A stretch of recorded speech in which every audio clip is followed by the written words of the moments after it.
In 1939, on the coast of eastern England in Suffolk, near the quiet mouth of the River Deben, one of the most extraordinary archaeological discoveries ever made came to light.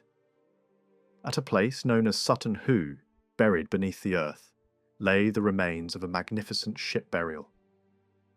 Almost 14 centuries earlier, a royal longship had been hauled inland and laid to rest, filled with the possessions of a king.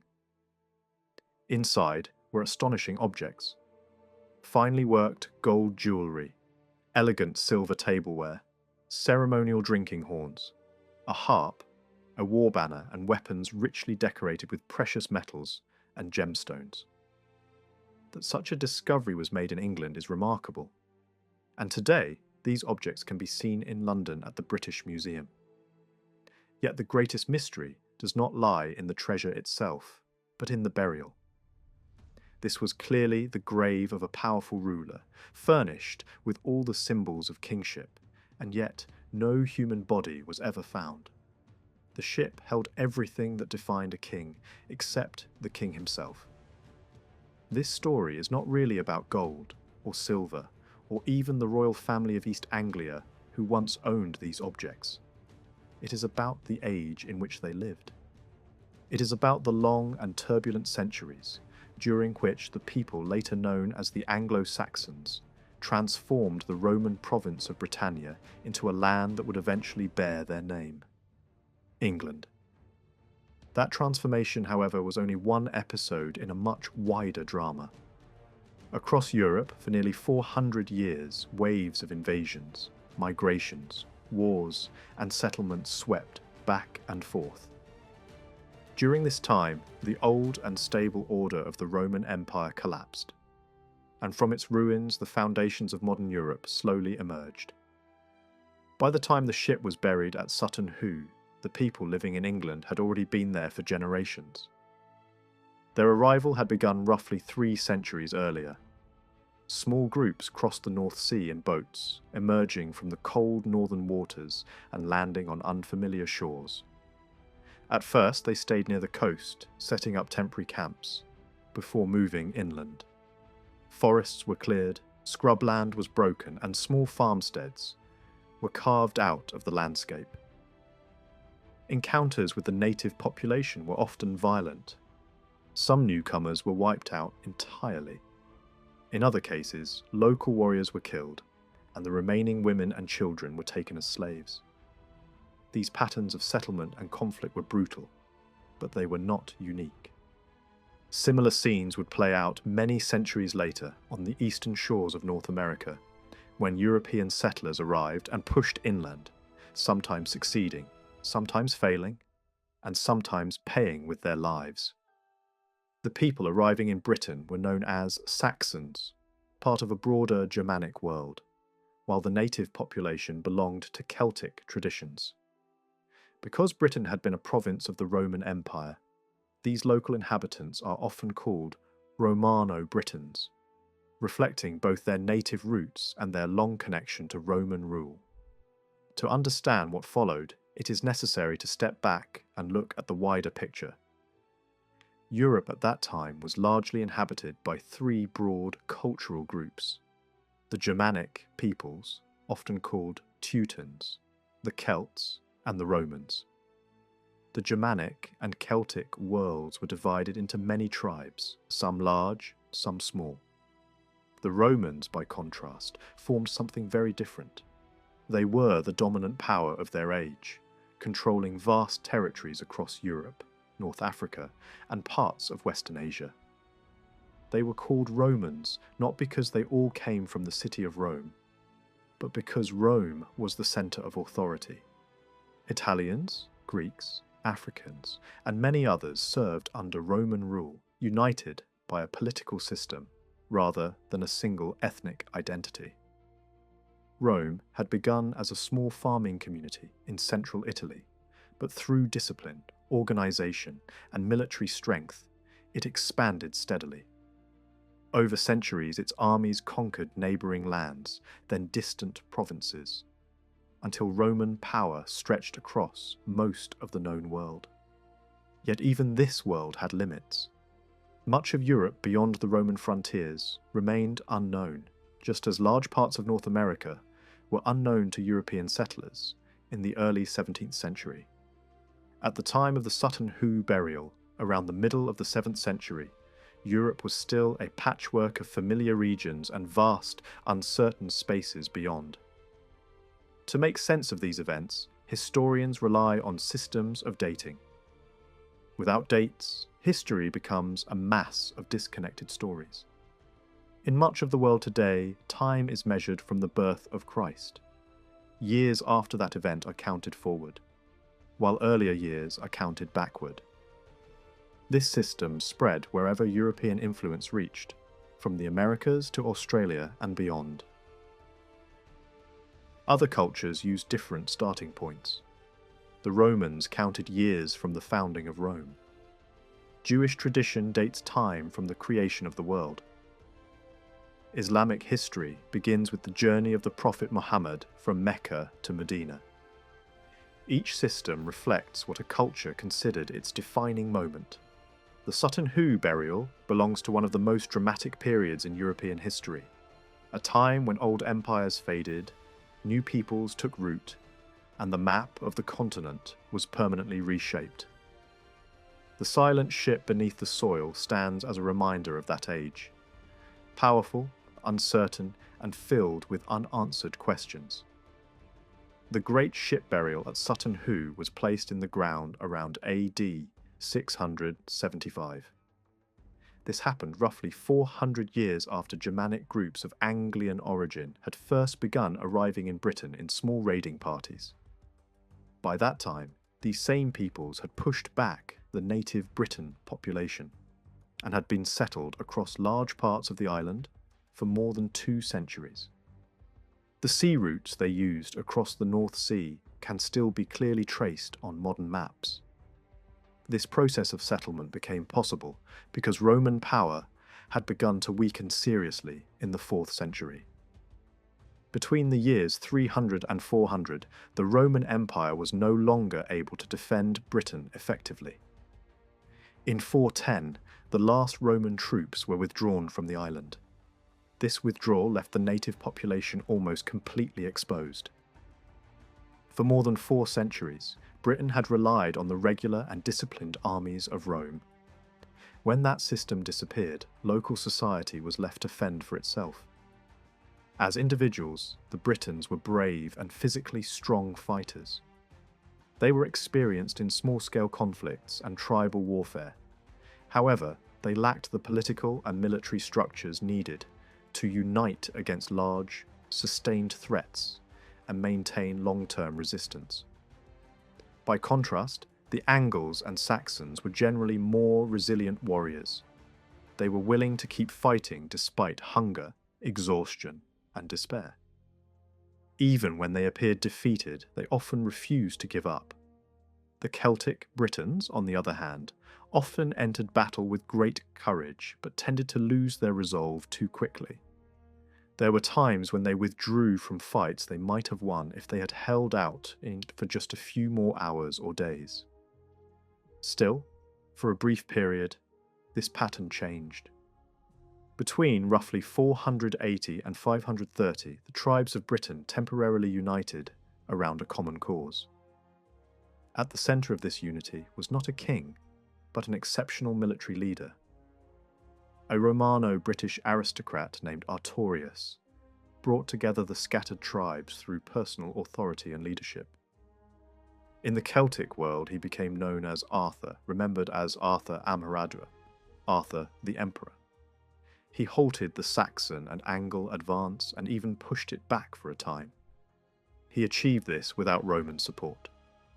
Rome was by then far too weak to offer help. Arthur became a figure who changed the direction of English history. Although he was of Briton origin and fought against Germanic invaders, his resistance shaped the path that England would eventually follow. Without him, the formation of England might have taken a very different course. For this reason, he holds an important place in English historical memory. At this time, it was not only Britain that was under pressure. Almost all of Europe was experiencing the advance of Germanic peoples. Roman armies tried to defend the provinces, but in Gaul, Italy, and Spain, the local Celtic populations largely remained passive. Britain's resistance stands out as a rare exception on a continental scale. The conquest of Britain by the Angles and Saxons is central to English history. But when viewed in a wider European context, it was only a small part of a much larger process. These vast population movements, which unfolded over centuries, are known in historical writing as the Great Migrations. During this time, the complex and highly developed structure of the Roman Empire broke apart. Maps changed, yet from this destruction, the foundations of modern Europe emerged. The century between 50 BC and AD 50 marked the beginning of this great transformation. At the start of this period, the Mediterranean world still preserved a 2,000-year-old order. Rome controlled the Mediterranean basin, much of the Middle East, and North Africa. Ancient Greek culture was still alive. Egypt had entered the final phase of its millennia-old civilization. The Persian world remained strong and would grow even larger. North of these centres lay the vast and largely unknown lands of Central Europe. Britain and Ireland were seen as mysterious islands. The Celtic communities living there were warlike and culturally sophisticated. They lacked a centralised state, but there existed a powerful Celtic world centred on Gaul and Helvetia. Further north and east, along the Rhine and Danube, lived the Germanic tribes. To the Romans, they appeared wild and dangerous. Beyond them, separated by forests and marshes, were peoples the Romans barely knew. Vandals, Goths, Lombards, Saxons, Angles, Jutes and Danes. Centuries later, their descendants would bring the Roman world to an end. Only some of these groups are directly connected to English history. Yet without understanding the others, it is impossible to fully understand England's past. Today, their names carry different meanings. Vandal suggests destruction. Gothic is associated with architecture. Lombard is linked to banking. These associations reveal how the past has been remembered. The Vandals came to be associated with destruction because they were seen as destroyers of the classical world. Medieval art was long viewed as inferior to classical art and was labelled Gothic. The Lombards, meanwhile, built powerful commercial networks in medieval Italy and became associated with finance and banking. All of these peoples were, in reality, part of the same broad Germanic world.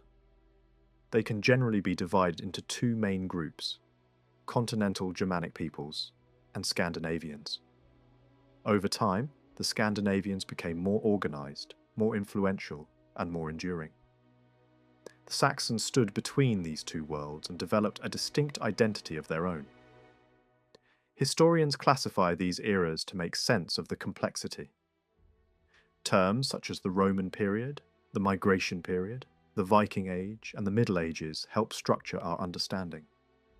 Ages once described as dark are now increasingly illuminated by archaeology and modern research. Yet for those who lived through them, these centuries truly were dark. Generation after generation experienced violence and uncertainty, and only small islands of culture and knowledge survived. The most important of these was Ireland, which remained largely untouched by invasions. There, art, learning, and the written tradition were preserved. Over time, this cultural resilience spread. As so-called barbarian groups settled down and formed stable societies, its influence grew. Migration slowed, peoples settled. A new Europe began to take shape. In the far north of Europe, old stories treated weapons with an almost sacred seriousness. A blade was not described as a simple tool for killing or survival. A sword, especially, carried status, identity, and something close to personality. It stood for the warrior's honour and resolve, and it stayed at his side like a trusted companion, rather than an object that could be casually replaced. In those tales, the finest arms were rarely presented as ordinary human work. A truly exceptional sword, spear, or axe was imagined as the product of legendary hands, fashioned by craftsmen so skilled they seemed more than mortal. One name appears again and again in this world of myth: Wayland, the divine smith, credited with blades that looked as if they belonged to giants and heroes, weapons that felt destined for famous deeds. Life in the northern lands created men who could not afford a single identity. Farming, seafaring, and fighting were not separate professions carried by different classes. They were roles compressed into the same person. A man worked the soil when he could, sailed because the sea was the highway of the region, and fought because the conditions demanded it. The climate was unforgiving, the growing land limited, and competition constant. Under such pressure, raiding did not sit outside the moral order. It became one of the accepted ways to live. Loot, taken from a merchant vessel, goods seized from a coastal settlement, or spoils stripped from a rival band were not automatically treated as shameful. In many communities, these gains were viewed as legitimate profit, as normal as a harvest. It is hardly surprising that crews formed around capable leaders and began ranging farther and farther from home. Such bands were active from very early times, and long before the Viking Age had a name, northern raiders were already testing distant shores. Britain felt this pressure even while it remained under Roman control. Coastal attacks were an intermittent danger, and the sea lanes brought trouble as easily as trade. When Rome's authority weakened and finally withdrew its legions from Britain in 410, the situation changed again. Groups from regions that correspond to modern Denmark and the Low Countries began not only to raid but to settle, especially in eastern and southeastern parts of the island. Farther north, from what are now Sweden and Norway, some adventurers made the longer crossing of the North Sea, striking Scotland and the northern coasts. Through the 5th and 6th centuries, the movement increased. More long, open boats arrived, propelled by oars and stubborn confidence, carrying people who intended to stay. The focus here is the fighting equipment carried by these communities during their conflicts and expeditions. A remarkable amount of it still survives. Swords, axes, spears, bows, arrows, and knives preserved well enough to show shape, balance, and workmanship. These objects make it possible to move beyond general descriptions and see what the weapons actually were, not just what later imagination wanted them to be. There is another advantage. These northern societies were tireless storytellers. Weapons appear constantly in their poems and heroic narratives, not as background props but as central characters. When the literary tradition is compared with the physical, finds recovered from graves, bogs, and buried hoards, the result is unusually vivid. The words give atmosphere and meaning. The artifacts supply the hard evidence of weight, construction, and design. A third kind of testimony adds further clarity. Even after Roman power had shrunk and much of Western Europe was dominated by peoples who did not commonly use writing in daily life, literacy did not vanish. Latin and Greek remained alive among educated observers. Some of these men recorded what they saw and heard, capturing events in a style closer to reporting than to epic poetry. Their accounts are valuable because they often describe weapons and battlefield behaviour in precise, practical terms. In effect, the northern poems offer the emotional aura of a weapon, while the written chronicles provide something closer to a technical description. When both are tested against objects recovered from the ground, a detailed picture can be built, not only of what the weapons looked like, but of how they were carried and used. Before examining individual weapons closely, it helps to understand who these various groups were and how their world was arranged. By about the middle of the 6th century, the old Roman provinces in Western Europe had been transformed. Italy came under Gothic control, though the north later saw Lombard settlement. Spain and much of southern Gaul belonged to the Visigoths. Northern Gaul and parts of western Germany became Frankish territory. The region spanning parts of the Low Countries and southern Denmark was associated with Saxon communities, many of whom were moving into Britain during this same era. Farther north, Denmark, Sweden, and Norway formed the homelands of peoples remembered in later tradition under names like Geats and Sealdings. The list of tribal labels is long, and many of these groups were small in numbers, easily overshadowed by larger neighbours. Yet beneath the variety of names lay deep similarities. They shared Germanic roots, spoke closely related languages, and lived in comparable ways. Their weapons reflected this shared background. In many cases, a sword made for a warrior in one region is nearly indistinguishable from a sword used hundreds of miles away. This is crucial to keep in mind because the weapons associated with early Anglo-Saxon Britain after 410 are not exotic local inventions. They belong to a wider European toolkit of war. The storytelling tradition of the North deserves special attention. After fighting itself, poetry and tale-telling ranked among the most valued arts. For a long time, these works circulated by memory alone, passed from voice to voice across generations. Eventually, when a scribe with the necessary skills encountered a tale judged too important to lose, it could be written down, sometimes centuries after the events it described. One famous example is Beowulf, a poem that existed orally for a long time before being committed to parchment, and then surviving only through the hazards of copying and time. The same pattern appears in the Edda poems and in the saga tradition. Narratives centered on families, leaders, feuds, and heroes. Many sagas were written down far later than the lives they describe, but they preserve a world in which sword, spear, and shield are never far from the plot. Across these poems and sagas, weapons are discussed with striking intensity. There are repeated references to how arms were forged, how they were decorated, and how they behaved in battle. Yet poetry alone can exaggerate, and memory can reshape. That is where the written observers and the archaeological record become so useful, because each corrects the weaknesses of the others. Burial practices also played a major role in preserving evidence. In many Celtic and Germanic communities, it was considered appropriate to place weapons in a warrior's grave. Over time, this created a vast, accidental archive beneath the soil. Swords laid beside the dead, spearheads placed near the body, shields and helmets included as signs of rank. Many have already been recovered and countless more almost certainly remain undiscovered.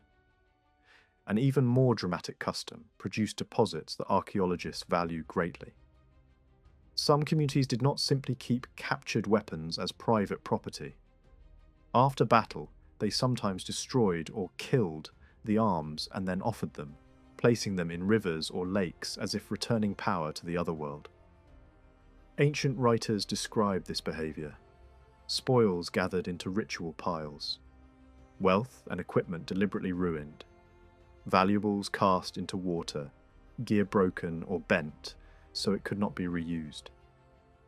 These accounts are especially important because the northern oral tradition, for all its richness, often remained silent about this particular practice. What makes these reports remarkable is that archaeology confirms them.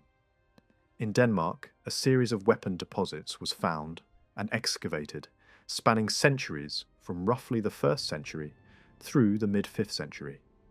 The contents were overwhelmingly military.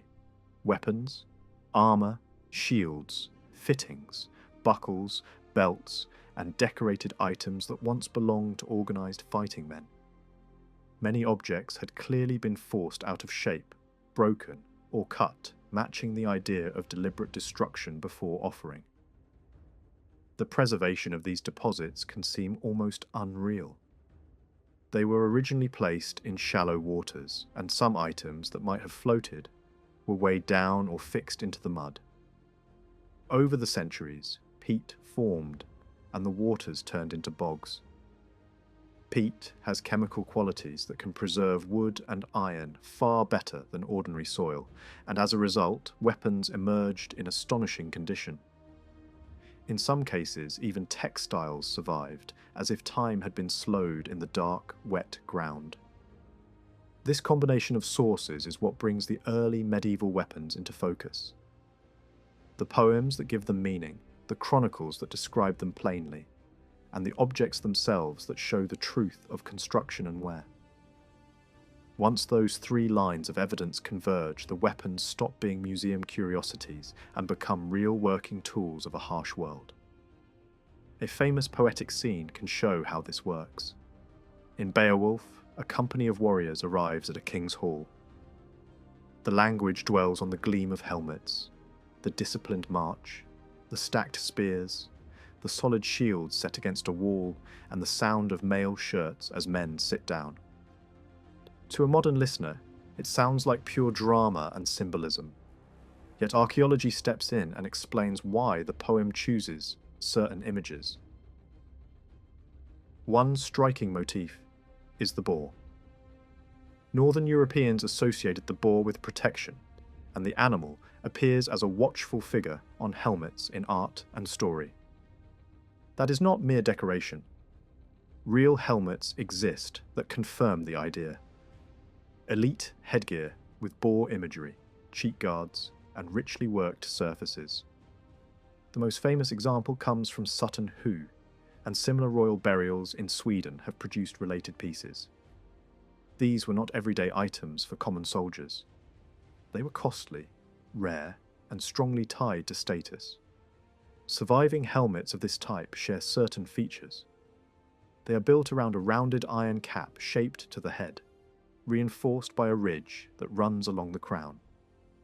At the front sits a stylized animal form, often interpreted as a boar head. A facial element protects the eyes and nose, and plates or flaps guard the cheeks and the back of the neck. Many were originally faced with thin bronze plates, embossed with patterns. When new, these helmets would have been dazzling. Some plates were treated to shine like silver, and other parts were gilded.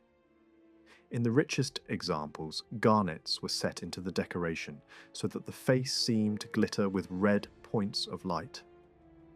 Inside, padding would have been necessary, and straps held the helmet tight under the chin. Such construction suggests practical design as well as display. This was protection meant to be worn in violence, not merely ceremonial costume. Not every warrior owned anything so elaborate.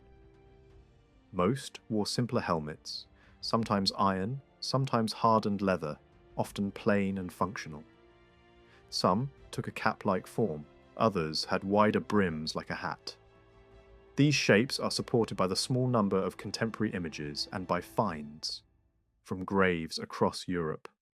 This evidence also helps clear away one of the most persistent myths: the idea that northern warriors routinely fought wearing horned helmets.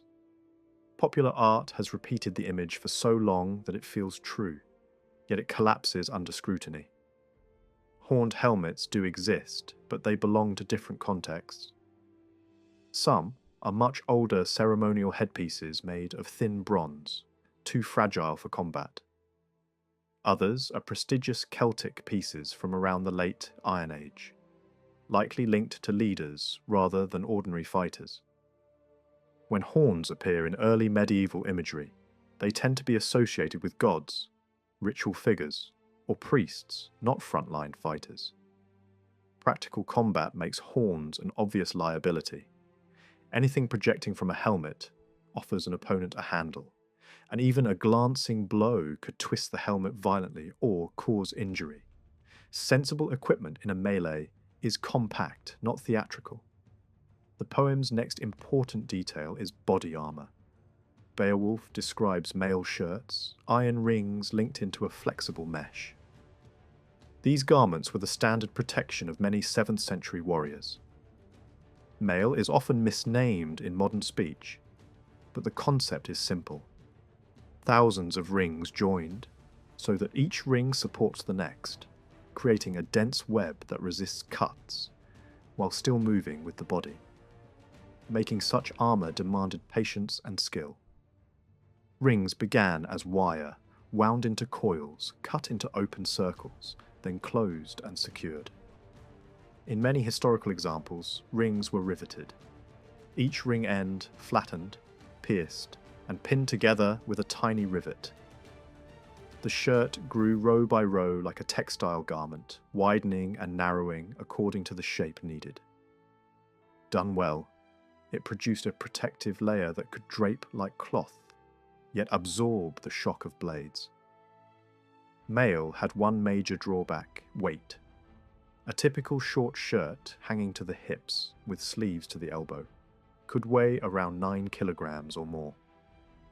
Lifted in the hands, that seems heavy. Worn on the body, it spreads its load and feels more manageable, like a thick coat. It remained in use for centuries in Europe and persisted even longer in parts of the East, proof of how effective the design was. Other kinds of armour existed as well, including leather garments reinforced with small plates of horn or similar materials. But these could be stiff and uncomfortable. Few materials combine flexibility and resistance the way well-made mail does. Then comes the shield, another central piece of early medieval war gear. A typical shield was built from thin wooden boards joined edge to edge, often made from close-grained wood. The surface could be strengthened with layers of linen glued down, and the front might be faced with tough leather. In the centre sat a metal boss, protecting the hand grip and adding strength where blows most often landed. Some shields were reinforced with metal strips or edged with a rim, improving their ability to survive repeated impacts. In the Sutton Hoo ship burial, among the many royal objects, there were also the shattered remains of an extraordinary shield. It was once a showpiece of power, built to impress as much as to protect. When it was uncovered, it lay in countless fragments, like most of the equipment in the grave. But careful restoration has brought its form back into view. The shield was edged with a gilded bronze rim, and from that rim its original size could be measured. It was about 84 centimetres across, unusually large compared with many other early shields found elsewhere in northern Europe. At the centre rose a heavy iron boss, a prominent dome meant to guard the hand. This was no plain piece of ironwork. It was enriched with gilded bronze and set with garnets and coloured glass, so that even a practical component became a statement of rank. Reinforcing elements ran across the face of the shield, not as simple metal straps, but as decorated forms shaped into stylized animals. One design shows a fierce bird of prey. Another resembles an insect-like dragon with multiple pairs of legs, a creature that looks more like nightmare symbolism than natural history. Alongside them sat a simpler bar of gilt bronze, elegant in its restraint, balancing the more aggressive forms. The rim itself carried decoration at regular intervals, small dragon heads spaced around the edge, oddly duck-like in their shape, as if the maker enjoyed playing with the line between menace and humour. On one side of the shield, 2 large metal studs appear, not primarily as ornament, but as evidence of how the shield was carried. These studs are the heads of strong rivets that fastened a leather arm strap on the inside. The design suggests a shield meant to be worn securely, not merely held at arm's length. Inside the boss, the metalwork forms a hollow dome. Across it runs a sturdy bar, set vertically, creating the grip. The method of use becomes clear. The forearm slid beneath the leather strap, while the hand clenched the central bar behind the boss. In motion, This arrangement allowed quick control, the shield responding as an extension of the arm. Shields like these were not always left as bare leather and wood. Many were painted, sometimes with bold symbols that made a warrior instantly recognizable. Old northern stories describe such shields with striking detail. Layered construction, bright surfaces, and a personal emblem painted across the face. The effect was more than decoration. It acted like an identity mark in battle, a visual signature that announced reputation and lineage before a single blow was exchanged. This habit of marking shields and weapons with a personal sign points toward a later medieval tradition that would become familiar across Europe: heraldic display. Long before formal coats of arms, warriors were already using colour and emblem to broadcast who they were. Even descriptions of gold armour in the old tales often refer not to pure gold, but to iron covered in gilding. That detail matters, because archaeology supports it. Gilded pieces of mail have been recovered, showing that the glow of gold could be achieved through skilled surface work, rather than impossible expense. Northern poetry also gave shields powerful nicknames, names that framed the object as more than defensive equipment. The shield could be imagined as a sun in the chaos of combat, as a roof over a warrior's life, as a moving wall, as a fortress carried by one man. Those titles reveal how central the shield was to a fighter's survival and self-image. Beside the shield stood the spear, another essential weapon of the northern warrior. At first glance, a spear might seem like a simple thing. A wooden shaft, a pointed head, and that is all. Yet the surviving evidence shows great variety. Finds from graves and water deposits reveal many shapes and sizes, and the old stories distinguish different roles. Some spears were light and made for throwing, meant to be cast at an enemy to wound or disrupt. Others were heavier, built for thrusting, driven forward with body weight behind the point. A third style appears in the vocabulary of the North, often described as a cutting or hewing spear. The difference was not always in the metal shape alone, but in the way the weapon was used, the angle of attack, the force applied, and the intention of the fighter. Spear shafts varied widely. Some were long enough to keep an opponent at distance, others shorter and more manageable in close fighting. Length could range from about 1.5 meters to well over 3 meters.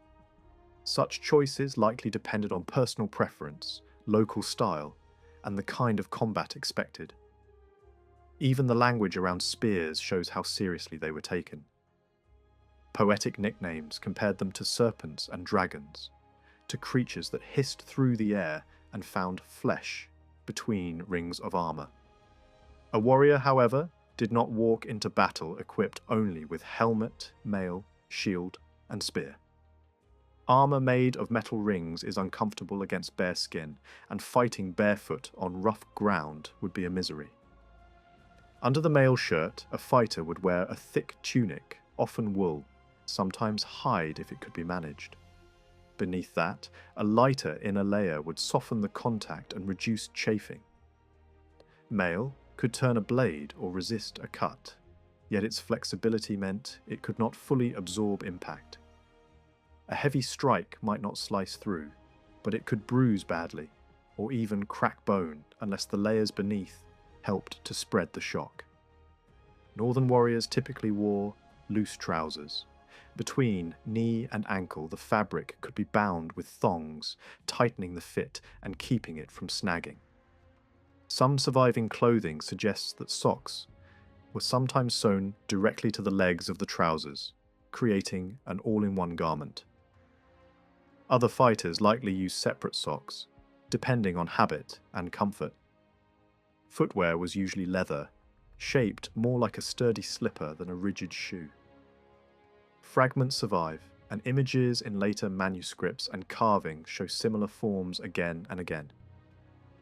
Some examples look like short boots, and there are signs that longer boots existed too, closer to riding footwear.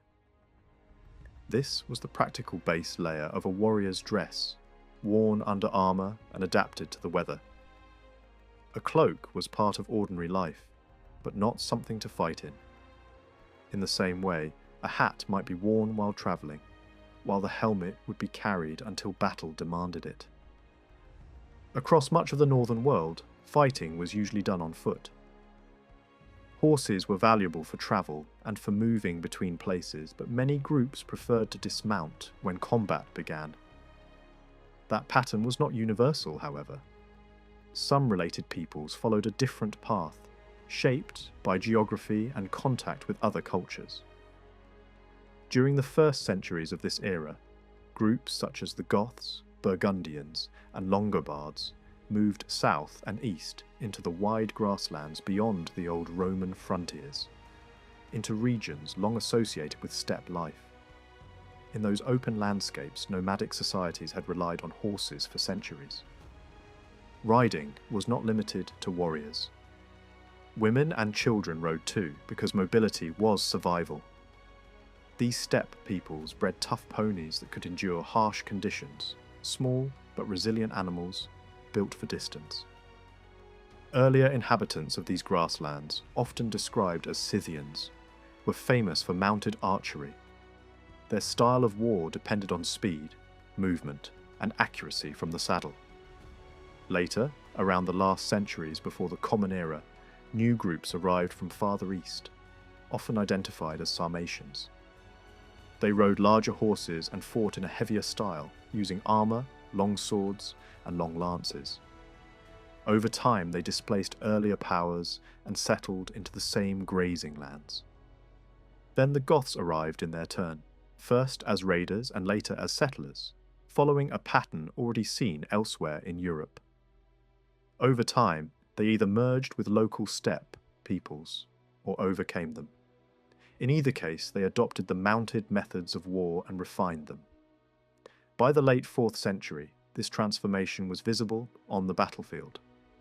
In 376, the Goths defeated the Eastern Roman army at Adrianople, a shock that revealed how dangerous a skilled mounted force could be.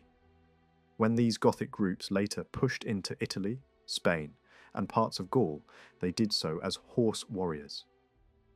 This style of fighting became one of the direct roots of the armoured cavalry tradition that later dominated medieval warfare.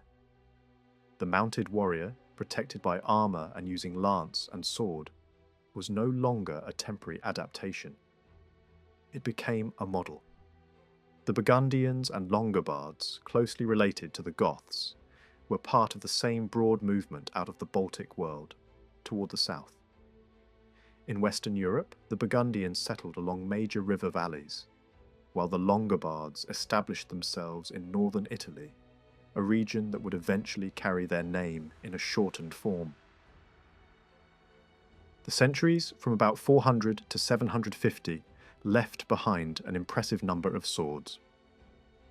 Across the British Isles and throughout Europe, local museums often display one or two. Yet many of these finds can feel oddly underwhelming at first glance. Time has stripped them down to corroded shapes. A flattened bar of reddish-brown metal, sometimes with a small surviving fleck of gold or silver clinging to the surface.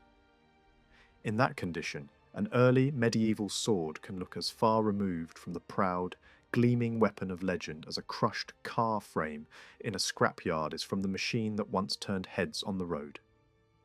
This is exactly the trap. It becomes easy to assume that early swords were always dull, dark, and crude. In reality, the opposite was true. When new, these weapons were striking objects. The blades shone. The hilts carried fine metalwork, rich ornament, and careful design. What survives in the ground is the exhausted remainder of something that once symbolized status, craft, and personal identity. To understand these swords clearly, it helps to treat each one as a combination of parts. The blade comes first, because it is the heart of the weapon. After that comes the hilt, which shows regional taste and social meaning. Finally comes the scabbard and its fittings, which were not just practical, but often highly decorated. These swords were not giant slabs of iron. They were balanced, manageable tools. A typical blade might be around 71 centimeters long and about 5 centimeters wide, and the weight could be well under 1 kilogram. Their form was usually straight and double-edged. Most had a broad, shallow groove running down the center from hilt toward the point.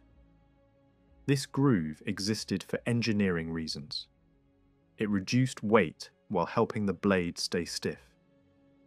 Later, imagination turned it into a blood channel, but that label belongs to modern fantasy, not to historical function. The construction itself was straightforward in principle. The blade was not simply attached to a handle as if the handle were separate. Instead, the metal of the blade continued into the grip as an extended tang. Around that tang, the hilt pieces were assembled and secured. The result was a single integrated object in which the blade and the core of the handle were one continuous piece of iron. Blades of this general shape were not invented in the early medieval period. Celtic smiths in Gaul had been producing similar swords for centuries. A blade made in Central Europe a few centuries before Christ can resemble a blade made on the Rhine around 500. The metal was iron, hardened in limited ways through forging techniques that exposed the hot surface to carbon.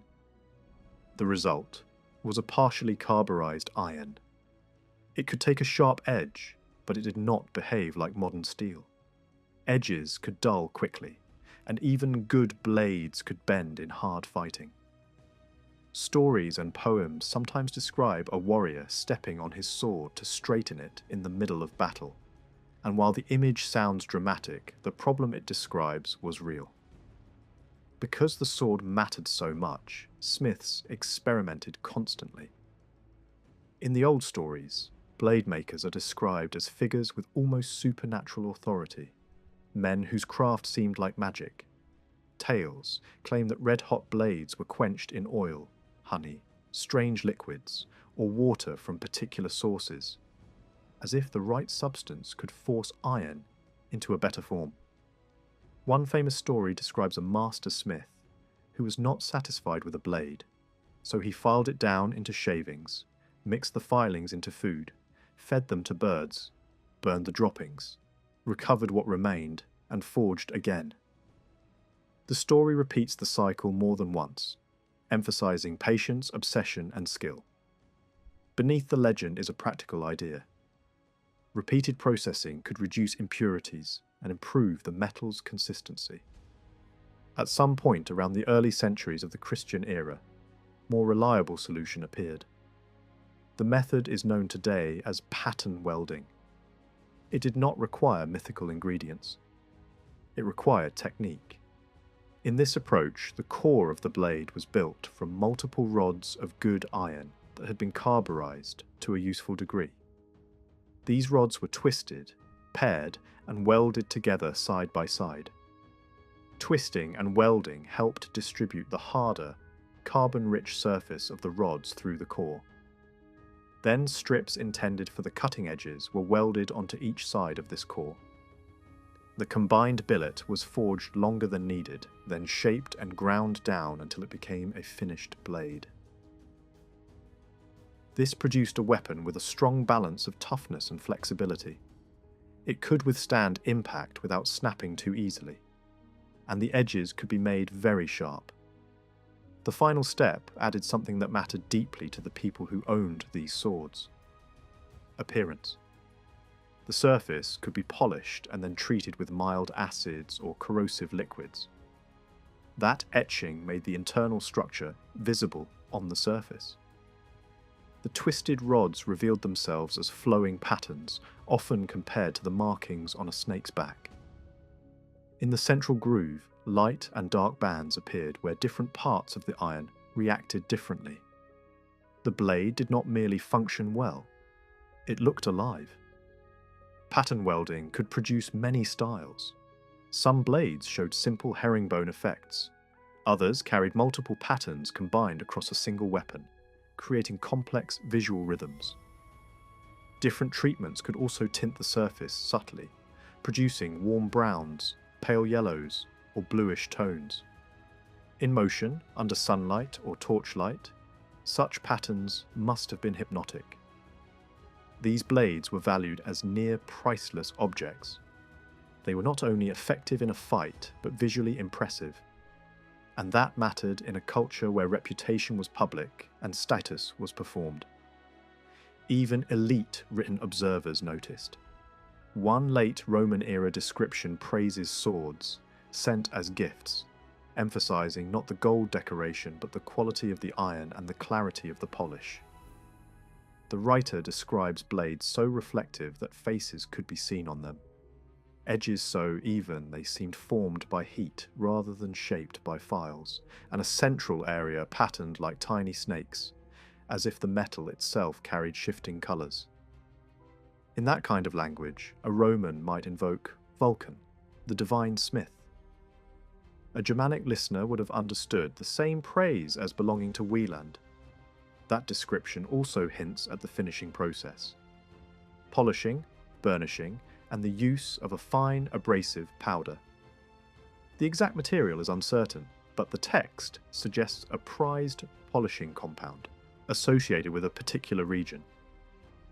Later clues about where the people involved lived point toward an area near the Lower Elbe in northern Germany. In that region, a polishing substance known for its abrasive quality exists, and it may match what the writer meant by splendid dust. It is not proof, but it offers a plausible link between geography and craft. Even with all this, modern viewers rarely see these swords as they once appeared.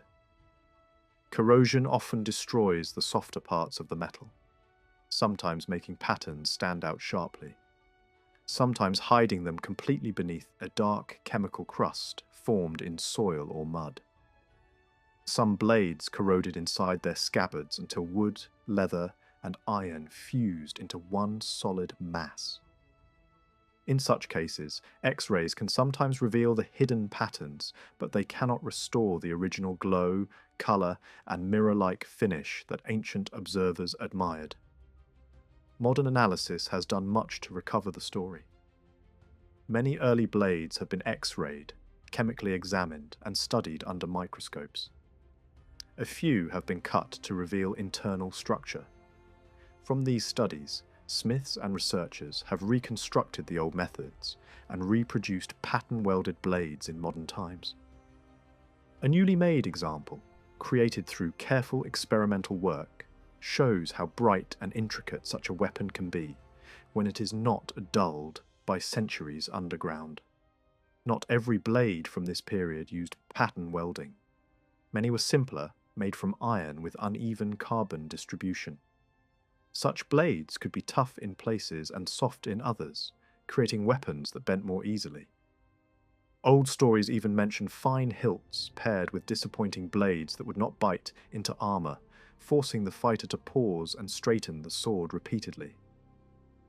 The contrast is revealing. Ornament alone did not guarantee quality.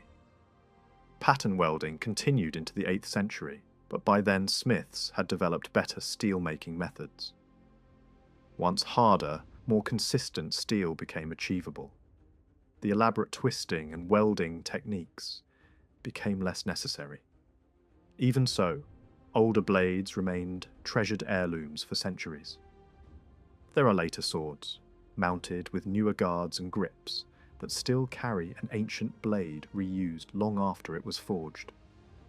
The weapon's most valued part could outlive several generations of owners. In early English tradition, the idea of an old heirloom could be used almost as a synonym for a sword, because a good blade was expected to be passed down. People didn't only admire the patterns in general, they named them. A sword with a rippling design might be compared to waves, and the blade itself could be spoken of as a wave sword. Specific patterns had their own terms. The herringbone could be linked to harvested fields. another pattern to swirling currents, like a blood eddy, and a long striped design could be imagined through grim metaphor, as if the blade's pattern were a loom and battle supplied the thread. These names show a harsh imagination at work, turning metalwork into language and language into a kind of weapon in itself. Swords also gathered a cloud of poetic titles. They were called flames, ice, serpents, tongues, torches, and fear-bringers. The point was not literary decoration for its own sake. In a culture where weapons carried identity, the language around them treated them as living forces, while blades followed broad, shared rules of shape. Hilts were another matter. Hilts show far greater variety and they change more noticeably over time.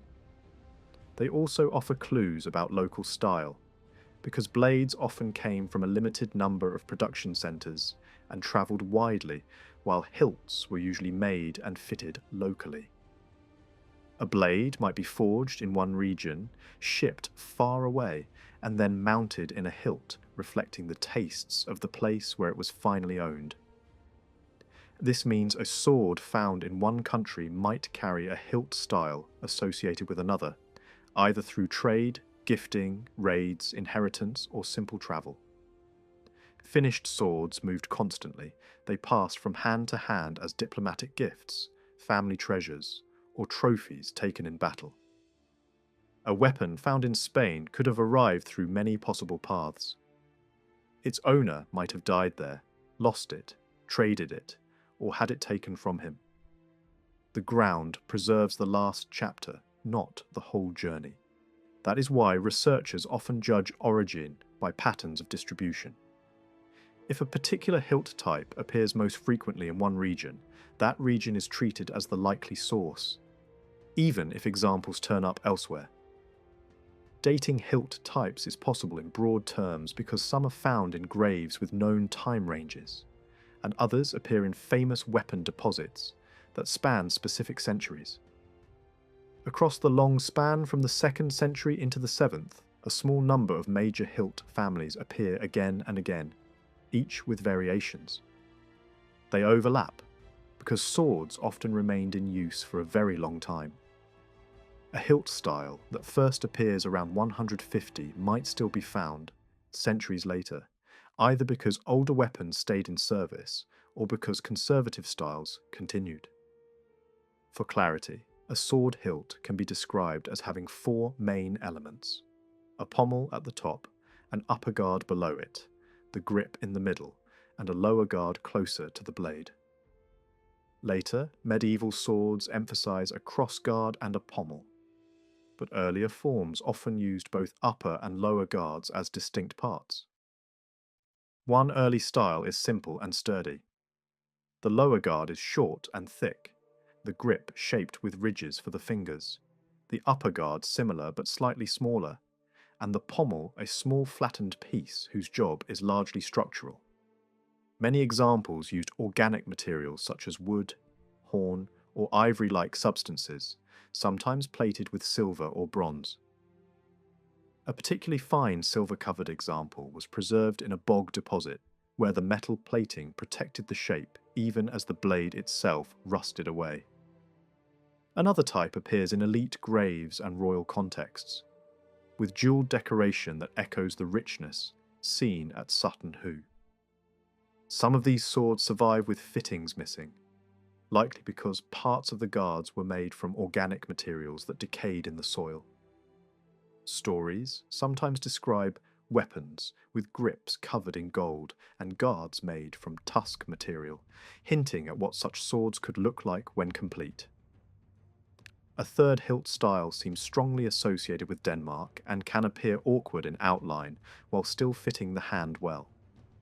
Finds include examples where 2 swords share the same general hilt and scabbard fittings, but differ in blade profile. One has a broader cutting shape with a rounded point.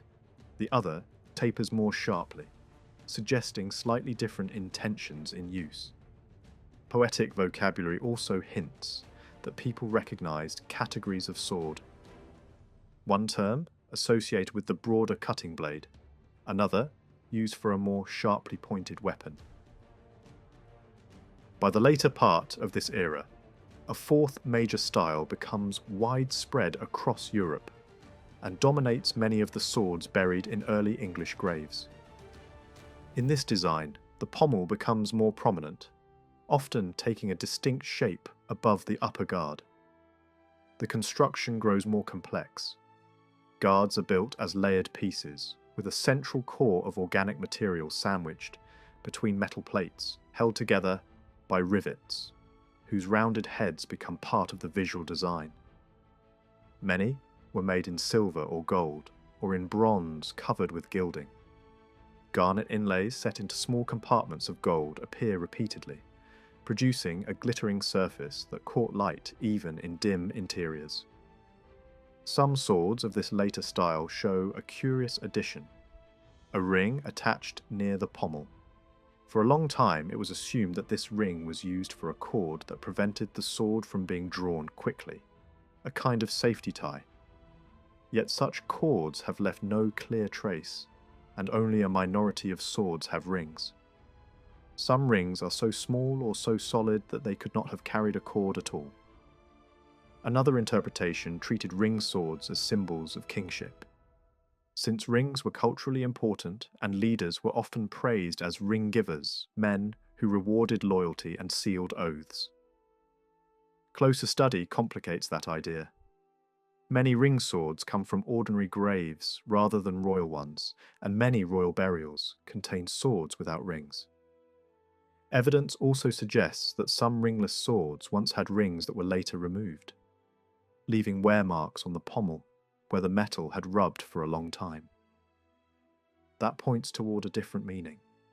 The ring may have been a personal award, a badge granted to an individual for service, valour, or rank, attached to the weapon as a visible sign of earned status. If the sword was buried with the man who earned that distinction, the ring often stayed. If the sword changed hands later, the ring could be removed, because an honour tied to one person did not automatically belong to the next owner. The earliest underscore toggle rings, many of them recovered from graves in Kent, began as small open loops attached to the top of the hilt in a fairly simple way. A loose ring was linked through a second partial loop, and that half loop was fixed to the pommel. Over time, the design tightened and became more permanent. The free-moving ring was soon fused to its attachment, then manufactured as one piece, and eventually reduced into a stylized solid knob that only resembled a ring caught in a half ring. What started as a functional-looking loop slowly turned into a symbolic feature, simplified into an emblem rather than a working attachment. Among the weapons people created before firearms transformed warfare, the sword stands out for another reason. Unlike spears, axes, or clubs, it was almost always kept inside a close-fitting sheath. A dagger shared the same habit, but the sword carried it to an extreme. The practical explanation is obvious. A sharp, double-edged blade worn at the waist had to be covered for safety.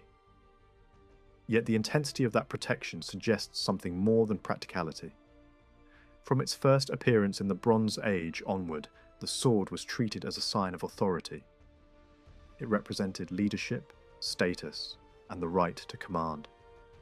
It was admired for its beauty and feared for what it could do. In many societies, it carried a kind of aura, as if it possessed a personality and a will of its own. In that world, the sheath did not simply protect the wearer from the blade. It protected the blade from the world. Modern audiences, when they picture a scabbard, often imagine the plain, durable cases of later centuries. Simple leather, basic metal fittings, little more than a container. That image misses how refined earlier scabbards could be. In the early medieval centuries, a sword's case might involve delicate workmanship, careful layering of materials, and fittings shaped with the same pride that went into the hilt itself. Poetry and saga descriptions repeatedly emphasize scabbards.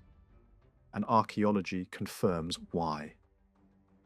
Enough fragments have survived to show their construction clearly, and the number of metal fittings recovered is enormous. There is even a remarkably well-preserved example from the Middle Bronze Age, dating to around 900 before Christ, showing how old the basic idea really is. Across all these centuries, the foundation of a scabbard remained surprisingly consistent. Two thin slats of wood were shaped to match the blade. They formed a rigid core, light but protective. Around this core, a covering was added: leather, parchment, linen, sometimes richer fabrics in later ages, anything that could bind the wooden halves together and create a smooth, tough exterior. Inside, many scabbards were lined, not for decoration but for care of the blade. The goal was always the same: keep the sword snug, stable, and protected from moisture and damage. One of the clearest surviving examples from the early medieval world comes from the Swiss village of Klein Hunigen. Its scabbard is preserved well enough to show not only the outer form but also the inner logic. Two flat wooden slats, slightly larger than the blade, make the frame. Fine leather covers the outside and also lines the inside. The scabbard extends a little beyond the blade's point, and in that extra space traces of wool were found. That detail matters, because it reveals an intentional design: a padded cushion at the tip, likely made from greasy natural fleece, meant to prevent the point from punching through and to soften impacts. Other finds support the same principle. Scabbards in Saxon graves in England show traces that match wool linings. A find in France revealed a scabbard lined with sheepskin, with the wool facing inwards so that the blade slid against the fleece. Even the direction of the fibres mattered. The lining was arranged so the sword could be drawn smoothly rather than snagging. The Bronze Age scabbard mentioned earlier used fur in much the same way. This was not superstition, it was excellent maintenance. The natural oils in wool help protect iron from rust, and when scabbard fragments survive as dark, degraded lumps, their inner surfaces sometimes still preserve the impressions of fur or fleece, like a fossil record of careful craftsmanship. Not every covering was the same. Some scabbards show traces of linen over leather. In parts of Germany, certain graves produce scabbards, wrapped in birch bark fibres, a material that was strong, flexible, and readily available. Different regions chose different outer skins, but the underlying structure remained familiar across Europe. The parts most often recovered today are the metal mounts. Wood and leather decay easily. Bronze and iron last longer. The upper edge of a scabbard was often strengthened with a metal collar, while the tip was protected by a metal fitting that acted like armour for the most fragile point. Between these ends, additional mounts could be added to help suspend the sword from a belt or strap. The exact style shifted over the centuries, and the striking thing is that the change seems driven more by time than by geography. Similar fashions in scabbard fittings appear across wide areas. Because scabbard style often tracked hilt style, the fittings can be considered alongside the four broad hilt families already discussed. With the earliest simple hilts, scabbards tended to be functional. Around the 2nd and 3rd centuries, the tip fitting was often a straightforward U-shaped binding that covered the end of the wooden core. The top collar was equally simple, acting as a protective band. Clear metal belt attachments are rare in this earliest phase, suggesting that leather loops or cloth ties did the job, materials that did not survive in the ground. Even in this early phase, decoration appeared. Some U-shaped tip fittings have engraved designs on their flat surfaces. Others show cutout work at the bend, as if a plain protective piece had been turned into a miniature display. In a few cases, the entire U-shape was reinforced and filled out with more complex metalwork, signalling that status could be expressed even through the scabbard's most practical component. With the next wave of hilt styles, fittings often become richer. The cutout ornaments at the bend of the tip fitting evolve into more deliberate decorative forms, closer to jewellery than hardware. Other mounts appear as well, including pieces that helped secure the scabbard more firmly to the body. Again, the Klein-Hunnigan sword provides a clear example, because its scabbard retains a full set of fittings from around the middle of the 5th century. One side of its tip fitting extends upward in a long reinforcement, running a large part of the blade's length. This extension sits on the side that would strike the wearer's leg during walking or riding, adding stiffness exactly where repeated impact would cause damage. Near the top are projecting metal elements that function as guides for a belt loop. Around them sit small gold discs with heart-like cutouts, apparently decorative rather than structural, small flashes of wealth in places the eye would notice. The most elaborate scabbards of the migration period appear with the next major hilt family. In this phase, the upper collar can be shaped into stylized bird heads along its lower edge, cut out of the metal so the scabbard mouth looks alive with repeated forms. The tip fitting becomes a strong, disc-like feature, with arms extending to wrap the sides of the scabbard end, more architectural than earlier U-shaped bindings. Midway down the scabbard appears a complex metal assembly, a long band with a raised disc at the centre, side pieces that embrace the scabbard, rings designed to connect to hooks. The hooks resemble tiny anchors and likely fastened onto rings hanging from a belt. The overall system suggests a sword worn with confidence and display, designed not only to hang securely, but to announce the wearer's identity and standing. These fittings are typical of the 5th century, especially in finds dated to the period between 400 and 500. Later, with the widespread hilt, family common from roughly 500 to 700, scabbard mounts often become simpler again. The top collar and the tip fitting return to basic forms, much like the earliest phase, even if the decoration on those simple forms could still be exceptionally fine. Some of the richest swords, paradoxically, show almost no obvious scabbard mounts at all. The Sutton Hoo sword is a famous example.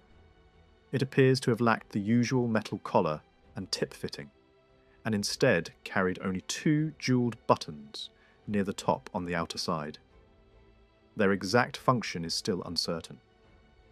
Other scabbards of the same general era survive in better condition and show an even simpler belt system. A wooden bar attached to the outer face of the scabbard, leaving a slot between bar and scabbard through which a belt loop could pass. This method required little metal and left little to corrode. There is another curious feature that appears repeatedly in warrior burials. Near swords, archaeologists often find large, dark, disc-shaped beads. They can be made from pottery, glass, crystal, and occasionally from softer stone, and in rare cases they are made from gold and set with garnets. Their form is consistent, a flattened disc with a central hole, sometimes mounted in precious metal. They appear primarily between the 3rd and 6th centuries, and almost always lie close to the remains of a sword. Old poetry and early legend offer a possible explanation. They mention a charm associated with certain swords, sometimes described as a lifestone. This object was believed to bring luck and victory, and it was also credited with a strange healing power. The same sword that caused a wound could, in the right ritual, help cure it. That belief echoes a later medieval idea where the weapon that cut could also restore if used in a prescribed way. The disc beads found in graves fit the profile of a sword-linked amulet. Though certainty is impossible. Still, the pattern is hard to ignore. Warrior graves, a consistent object type, and a consistent location near the weapon. One saga tradition centres on a legendary sword called Skofnung. It is described as one of the finest swords in the northern world and is said to have belonged first to a Danish king named Hrolf Kraki. The nickname paints a vivid image, a tall, thin figure compared to a pole with steps, something like a human ladder. In the story, when this king died, Skofnung was placed with him in his burial mound at Roskilde. Centuries later, the sword reappears in the narrative. A man named Skeggi, sailing past Roskilde, goes ashore and breaks into the mound, taking Skofnung along with treasure. The idea that a sword could remain usable after 200 years in a grave sounds unlikely to modern ears.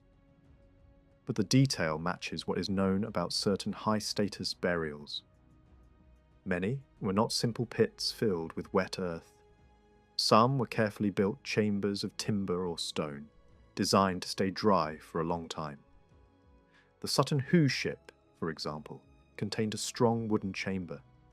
For years, even centuries, such a structure could protect its contents until the supports decayed and the roof collapsed, letting damp sand seep in.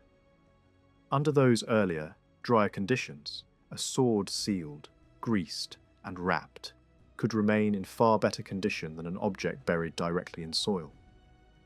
That difference between a chambered mound and a simple grave matters. A few centuries in a dry enclosure is not the same as a millennium in wet ground. It is plausible that Skeggi entered a sealed chamber rather than digging down into mud. In that scenario, Skofnung could indeed have emerged sharp, bright, and ready. From that point, the stories grow more detailed and more revealing about how people thought a sword should be treated. Skeggi lives in Icelandic tradition around the middle of the 10th century. At that time, a young man named Cormac, eager for reputation, becomes involved in a duel challenge against a professional fighter called Bersi.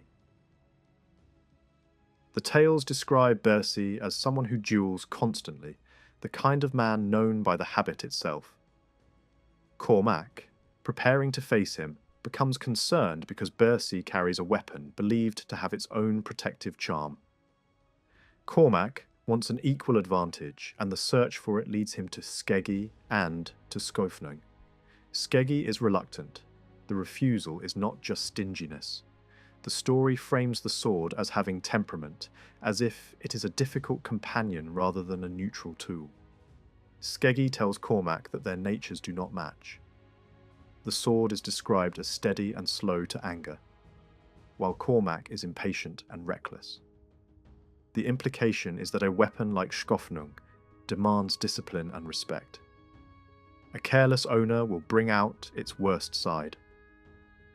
After pressure from his family, Cormac returns and Skeggi finally agrees to lend the sword, but only with strict conditions. The hilt is covered by a bag and must not be disturbed. The pommel must not be exposed to sunlight. The sword must not be drawn until the moment of combat.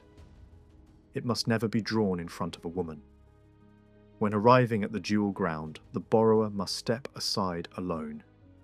Draw the blade carefully, lift it, and blow on it. Then, according to the story, a small creature like a snake will crawl out from under the hilt. The blade must be tilted so the creature can slip back again.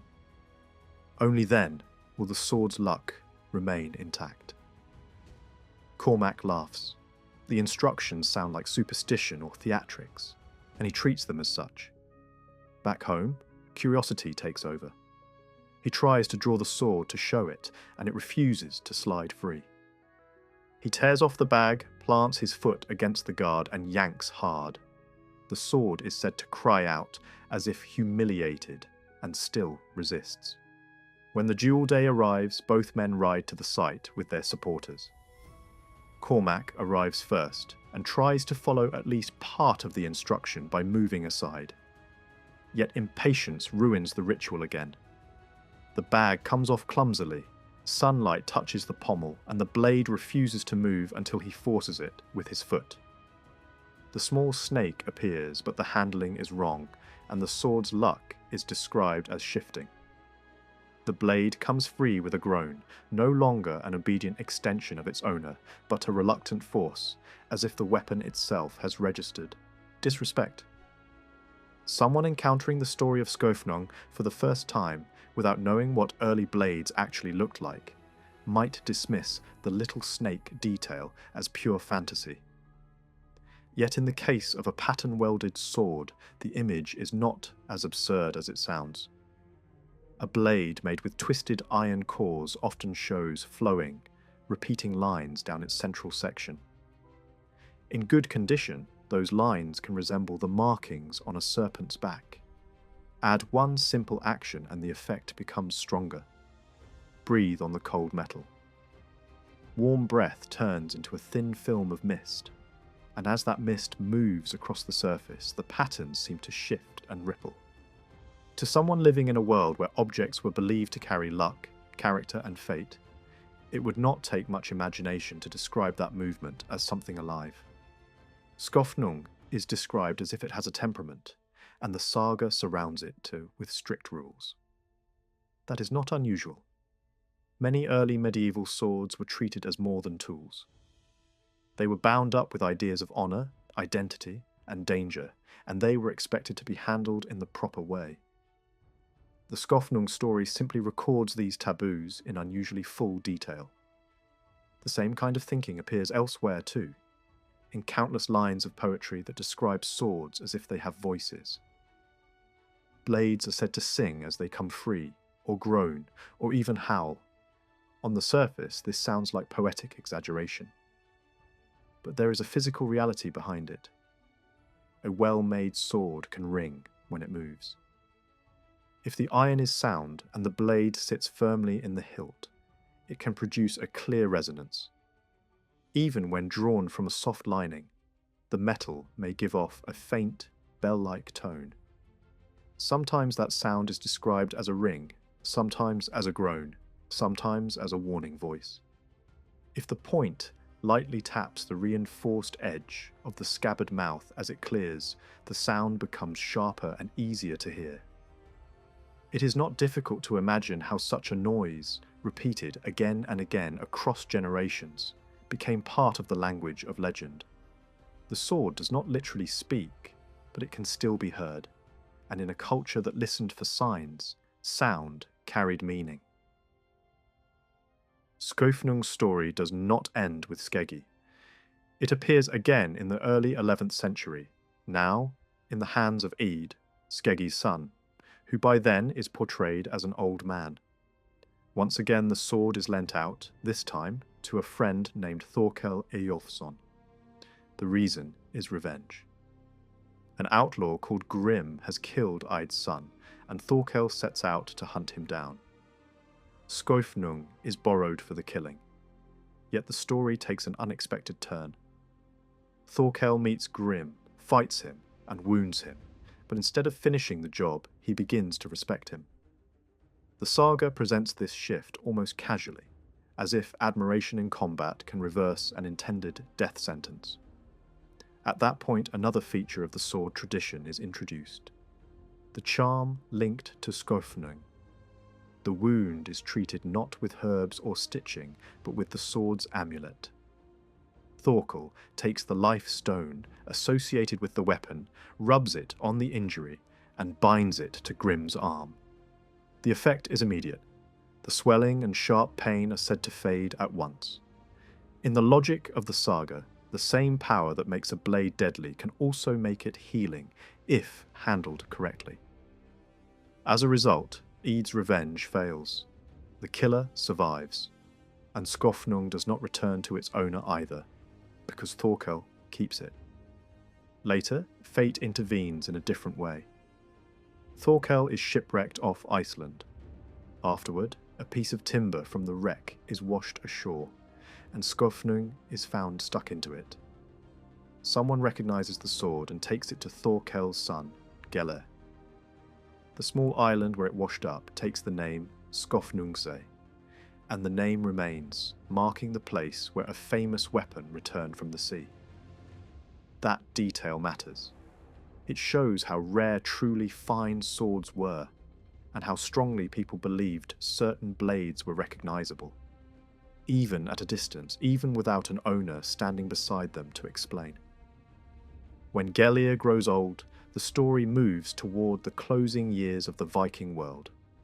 He sets out on pilgrimage to Rome, a journey that would have seemed immense and dangerous. On the way, he becomes ill in Denmark and dies at Roskilde. After that, the saga tradition falls silent. Skofnung is never heard of again, and the simplest conclusion is that it was buried with him. If so, it ended near the place where its legend began, close to Roskilde, not far from the first mound where it had once been sealed beside King Hrolf. The fact that the sword was recognized when it washed ashore reveals something important about this world. Heroic weapons were not only important to kings and warriors, they mattered to ordinary people too. A famous blade could be as interesting as the famous man who carried it. It could hold memory, identity, and reputation in a way that survived long after a single lifetime ended.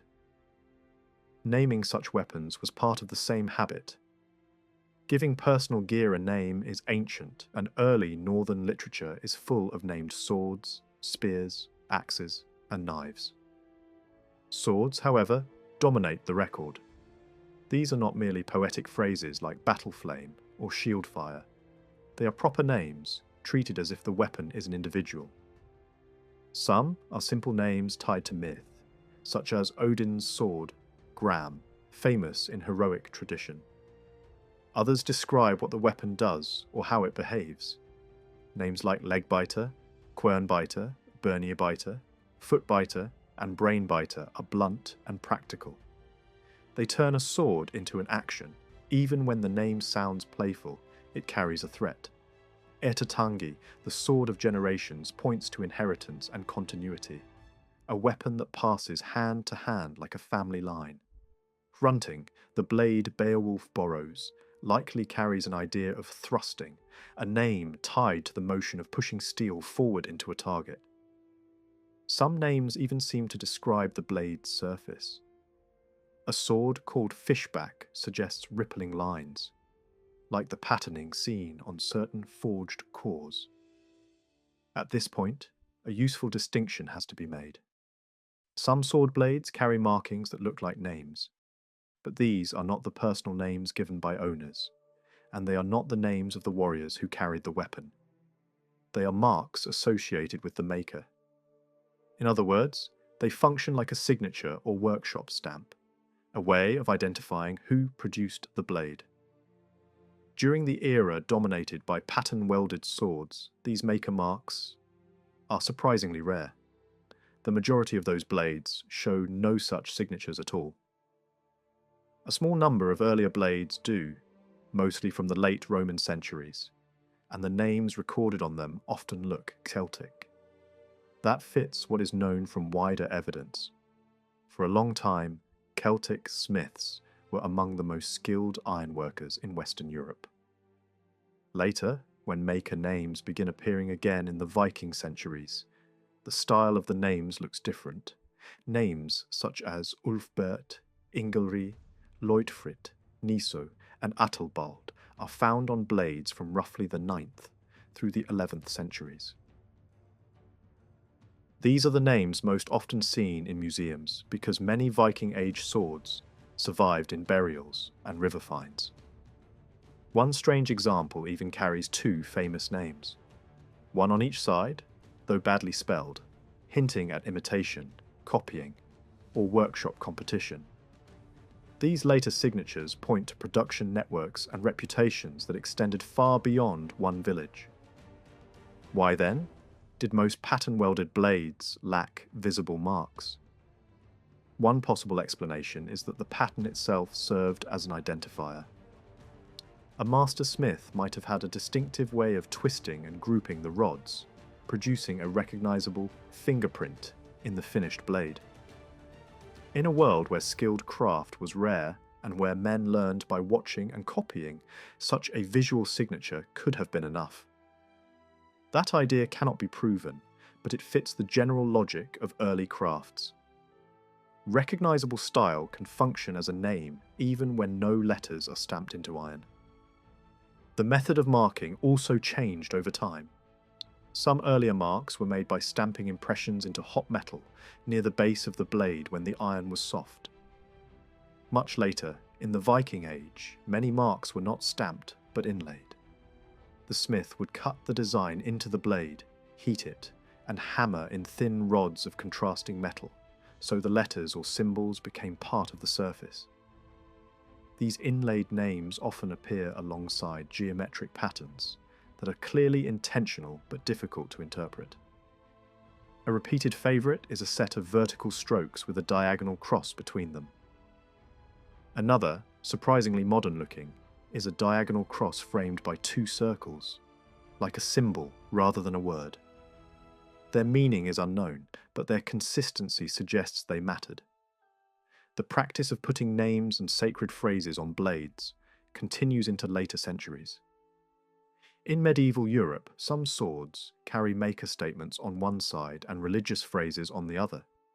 The idea is consistent. The blade is not just a weapon, but an object with identity, reputation, and protection built into it.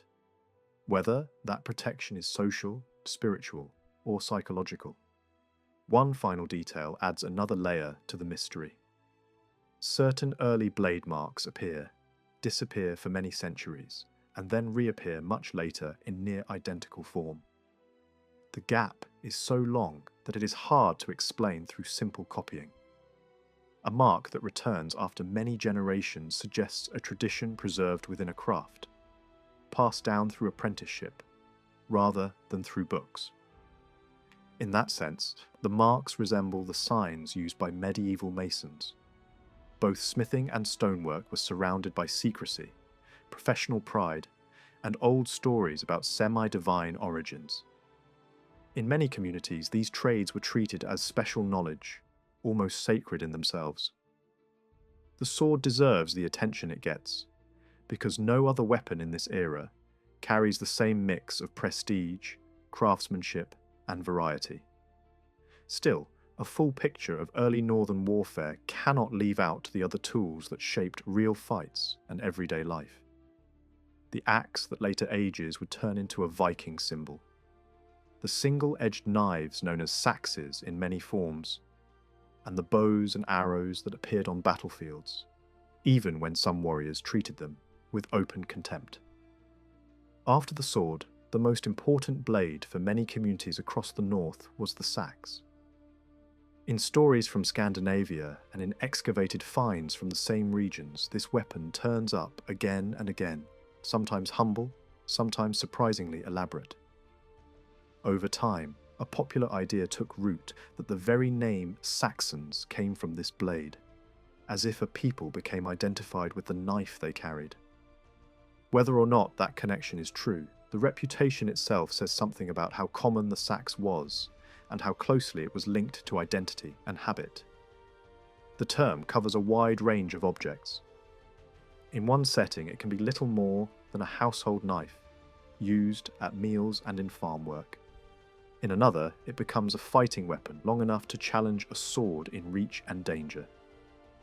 The basic shape is always that of a knife, but the variations are clear and they cluster by region. One group of forms belongs mainly to England. Another appears across Scandinavia and the northwestern coast of what is now Germany. A third set spreads across much of the rest of continental Europe. Interestingly, the pattern is not universal. In places such as Spain and parts of southern Italy, saxes seem to play. In England, the range is especially broad. Some examples are almost sword-sized, built for serious combat. Others are small enough to resemble an ordinary pocket knife in spirit, even if the workmanship is far finer. When large numbers of finds are compared, the most common English type is a medium knife, roughly the length of a forearm from grip to point. Old English texts sometimes hint at categories within this family. Certain documents distinguish between a saxe and a handsaxe, suggesting a difference between a larger fighting blade and a shorter, handier knife. Many English examples also show a taste for decoration that goes beyond function. Some blades carry thin inlays of bright metal, set into the dark iron to form patterns and lines that catch the light. A few go further, combining different inlay materials to produce contrast effects that would have stood out even in dim indoor light. One remarkable knife carries not only ornament, but clear statements of identity, giving both the maker and the owner in plain lettering. The message is simple and direct. One name claims the act of making, another claims possession. It is a rare moment where the object speaks for itself, not through poetry but through a literal signature. Another famous long blade associated with the river Thames carries something even more striking: a full sequence of runic letters set along the iron. That kind of object often triggers modern misunderstandings, because runes are frequently treated as magical marks. In reality, they are a writing system, a set of letters designed for practical carving. Straight strokes and angled lines are easy to cut into wood, bone, stone, or metal, and that is why runic scripts look the way they do. The alphabet used in early England contains more characters than modern Latin scripts, and its traditional name comes from its opening sounds, much like the way modern alphabets are named by their first letters. So a blade covered in runes does not automatically mean spells. It can mean a name, a statement, an inventory of letters, or a display of literacy. Later centuries did place prayers and ritual phrases on weapons, but those are a different habit and often use different letter forms. Across the broader northern world, the saxe was not a rare specialty item, but a common companion. It appears throughout the centuries when Roman power still shaped parts of Europe, and it continues into the later period, when new kingdoms and rival warbands dominate the landscape. Some of the earliest Scandinavian examples reach far back, centuries before the migrations that reshaped Western Europe. Certain early forms remain recognizable much later, turning up again in famous bog finds, suggesting long-lived traditions of shape and use. The handles of some Scandinavian saxes are especially interesting because they echo designs people think of as modern. A curved guard and a grip shape that fits the hand securely can appear in these early knives in a way that feels familiar to anyone who has seen later military sabres. That similarity does not mean direct copying across 2,000 years, but it does show that practical ergonomics are timeless. A grip that keeps the hand from sliding forward, a shape that supports the wrist, and a balance that makes the blade feel lively, all solve the same problems in any era. In Scandinavia, many saxes are longer than the typical English middle-sized knife. A common length there reaches well beyond the hand and forearm, and in later centuries some become so large that they function as one-edged swords in everything except name. The blade may be single-edged, but the role is clearly martial. Elsewhere, among the Franks, the typical saxe tends to be smaller and heavier, closer to a sturdy working knife. It can certainly be used in a fight, especially at close range, but it also makes sense as a daily tool for cutting rope, preparing food, and doing farm tasks.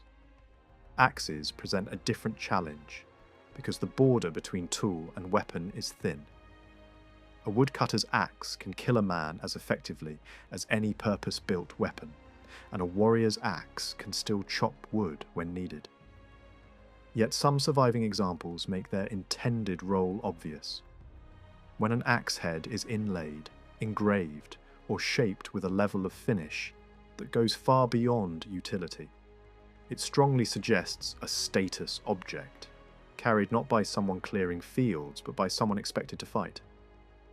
Across Europe, many axe shapes are shared, but small construction details can hint at origin. One useful clue lies in the eye of the axe, the opening that takes the wooden shaft.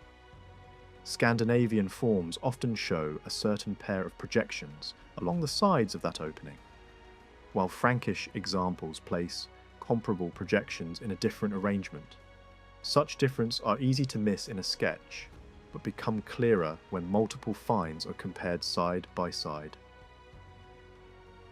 The fighting axes of these earlier centuries are generally not the huge, broad-bladed weapons that later Viking imagery makes famous. They are closer in size to a modern chopping axe, designed to strike hard and bite deep. For men who fought on foot, the shaft is long enough to give leverage and reach. Among groups that used horses more actively in combat, lighter axes with shorter hafts make more sense, since a long handle is awkward in close movement and can tangle in reins and gear. One particularly specialised Frankish weapon stands out: a small throwing axe with a distinctive profile and a short handle. Contemporary observers describe Frankish warriors hurling these axes with skill, and later, tradition links some early Frankish battlefield success to this ability. Roman writers gave the weapon a Latinized name, and from that, another popular belief grew up: that the Franks themselves were named after their signature axe. The idea may or may not be correct, but it captures something real about the period. Peoples were often associated with the tools they favoured and the tactics that frightened their enemies, and names could become tangled with reputations. Northern poetry, as expected, refuses to treat the axe as a plain lump of iron. It receives vivid titles that make it feel like a living threat. The language turns an axe into a creature, a curse, a predator. In that tradition, an axe can be called a witch, a monster, a hunter that feeds on wounds. The words are dramatic, but they also underline a practical truth. An axe, in a close fight, is terrifying. It can split shields, crush bone, and end a fight with a single clean blow. Bows and arrows occupy a strange position in this world. They appear in war and in the archaeological record, but the social attitude toward them is often chilly. Among many northern warriors, archery is not treated as the noblest way to fight. It is useful for hunting. It is effective in ambush. It can kill from a distance. Yet some cultures that celebrate face-to-face courage tend to look down on a weapon that can strike without exposing the shooter to the same immediate danger. In later centuries, some armoured elites in Europe would show a similar disgust toward early firearms, describing them as an irritating, dishonourable nuisance even while suffering from their effectiveness. The same contradiction appears here. Dislike does not stop use. Even so, the poetic imagination embraces arrows with enthusiasm. The names given to arrows are often among the sharpest and most evocative in the entire weapon vocabulary. They are described as fast flyers, as storm and hail, as sleet, as a rain that falls from the bow. Some expressions turn them into grim vegetation. Corpse twigs, as if the battlefield itself grows a harvest of death. The language is exaggerated, but it matches the experience of a volley. An arrow storm really does feel like weather. The surviving evidence suggests that bows in these northern regions could be powerful. Many are tall, roughly the height of a person, built for strength rather than convenience. Large numbers of arrows have been recovered from wet ground where wood and iron survived better than they do in ordinary soil. Some arrow shafts show careful binding of the fletching, sometimes with dark, sticky thread that suggests tar or pitch. A few examples carry decoration, even precious metal, and some have inscriptions or names cut into them, showing that archery gear could also become personal property worth marking. Arrowheads vary, but not wildly. Some are long and narrow, shaped to pierce. Some include barbs, designed to tear and lodge. In their essential forms, they resemble the heads used by much older civilizations and by much later medieval armies. This is another reminder that certain solutions repeat across time. A sharp point on a straight shaft, stabilized by feathers, remains a deadly design in any age. A fighter who carried the long sword, spear, shield, axe, and heavy knife needed a kind of athletic intelligence that still feels familiar today. Strength mattered, but raw strength was never enough. Survival depended on instant reactions, balance on bad ground, and the ability to control power rather than simply unleash it. Speed, flexibility, and precise timing shaped the outcome far more than brute force. A good warrior had to move as fast as thought, and keep that speed when tired, cold, or wounded. One saga scene captures the tempo of this fighting better than any neat explanation. It takes place on a small rocky islet in the middle of a river frozen hard with ice. Two men face each other, and the tension begins with words before steel truly speaks. One fighter is teased about his weapon, praised for a beautiful silver-decorated grip, but mocked for having used a poor blade before. He answers with the kind of confidence that turns insults into a promise. The truth will be known soon enough. The clash unfolds in a way that shows how quickly a crowded fight can change shape. A spear is thrown toward a man who is prominent in the melee. The missile slams into a shield. In the same instant, the thrower loses his footing on the slick ice, falls, and slides backward off the rock. Another warrior lunges after him, ready to finish him while he is down. A defender rushes in and blocks with his shield, buying a heartbeat of safety. With his free hand, he delivers a sword cut so decisive it removes a leg above the knee. At the same moment, another attacker swings at the defender's torso. The defender jumps, and the blade passes between his legs. All of these actions happen almost at once. A save, a crippling strike, and an evasive leap timed to the fraction of a second. That kind of movement may sound like drama, but the underlying skills are not limited to one century or one culture. Variations of the same close-range style survived in different places long after the early medieval world had passed. Highland fighters carried sword and shield into the 18th century. In parts of Africa, long straight swords, spears, shields, and mail remained in use into the modern era. And there are battles in the 19th century where troops armed with firearms were shocked by what determined sword and spear fighters could still do at close quarters. The technology changes, but the demands of this style do not. Speed, timing, nerve, and control. To fight this way required eyes trained to read motion. When a spear came flying, a warrior might dodge, catch it in midair, twist it, and throw it back. That was not a party trick. It was one of several possible answers in a world where a single hit could end everything. At close distance, the spear became something like a bayonet, driven and recovered in tight lines. Many modern bayonet movements are simply spear work adapted to a rifle. When a point flashed toward the body, the defender had only a heartbeat to step aside, spring back, or even leap across the darting line of steel. Another option was to trap the point in the shield and wrench it free, turning the attacker's weapon into a liability.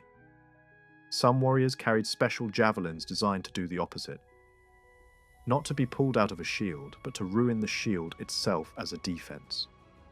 The Frankish angon is the clearest example. It was built with a small barbed head and an unusually long, thin iron shank, leading to the socket where it met the wooden shaft. The target was the shield.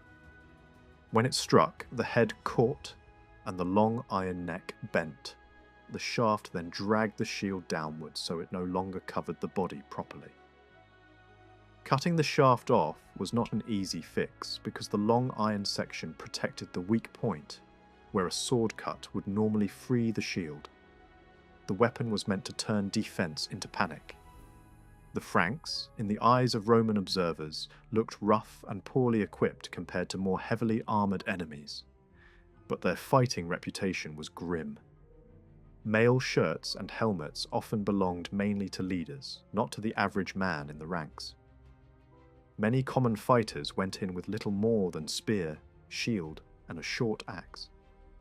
Yet observers repeatedly described them as tall, fast, and unnervingly accurate with thrown weapons, charging so quickly that they seemed to outrun their own missiles. Facing that kind of rush meant hearing the hiss and the thud of thrown axes, then feeling the moment when a barbed javelin yanked the shield out of position, and an attacker was suddenly over the top of it, striking down.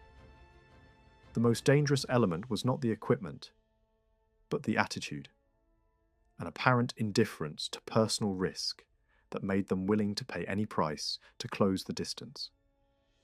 Other Germanic groups fought in a very different way. Goths and Longobards, for example, used mounted shock tactics in a form that later centuries would recognize as the ancestor of knightly warfare. Roman writers were disturbed by the power of a massed horse charge and by long lances driven with the full weight of a charging horse behind them. Accounts exist of a lance thrust passing right through an armoured man, the attacker lifting the weapon afterward with its victim still impaled. Such a feat was not only brutality. It demanded immense strength and, just as important, a spear shaft tough enough not to shatter under the stress. The difference between mounted and foot fighting shaped the way the body was used. On horseback, the horse itself is part of the weapon system, with hooves and teeth adding danger at close range. On foot, the shield becomes far more active. It is not just a wall. A hard shove with a rim can knock an opponent off balance. A downward slam can bruise ribs, crush a face, or open a gap for a finishing cut. Feet matter too. A trip, a stamp, a kick to the right spot can fold a man and expose him. The fight is not only blades meeting blades, it is wrestling with steel in hand. Sword and axe blows were delivered with maximum force, but strength alone still did not win. The strike had to be aimed and timed precisely. The best fighters could change the direction of a blow while it was already falling, tracking an opponent who slipped aside or jumped back. A committed swing that cannot adjust becomes predictable and dangerous to the one who makes it. Control is what turns power into accuracy. Stories often describe limbs severed, heads taken, bodies cut down. That language sounds exaggerated, yet there is enough supporting evidence across different kinds of sources to take it seriously. Written accounts describe lethal strokes delivered in a single motion. Skeletons found across Europe show clean cuts through bone. Skulls split by heavy blades. Thigh bones sliced with startling neatness. In rare cases, there are remains suggesting both lower legs, removed by one sweep. Even outside Europe, blade traditions with documented test cutting and witness to battlefield use show that, with the right weapon, the right edge, and the right technique, those results are physically possible.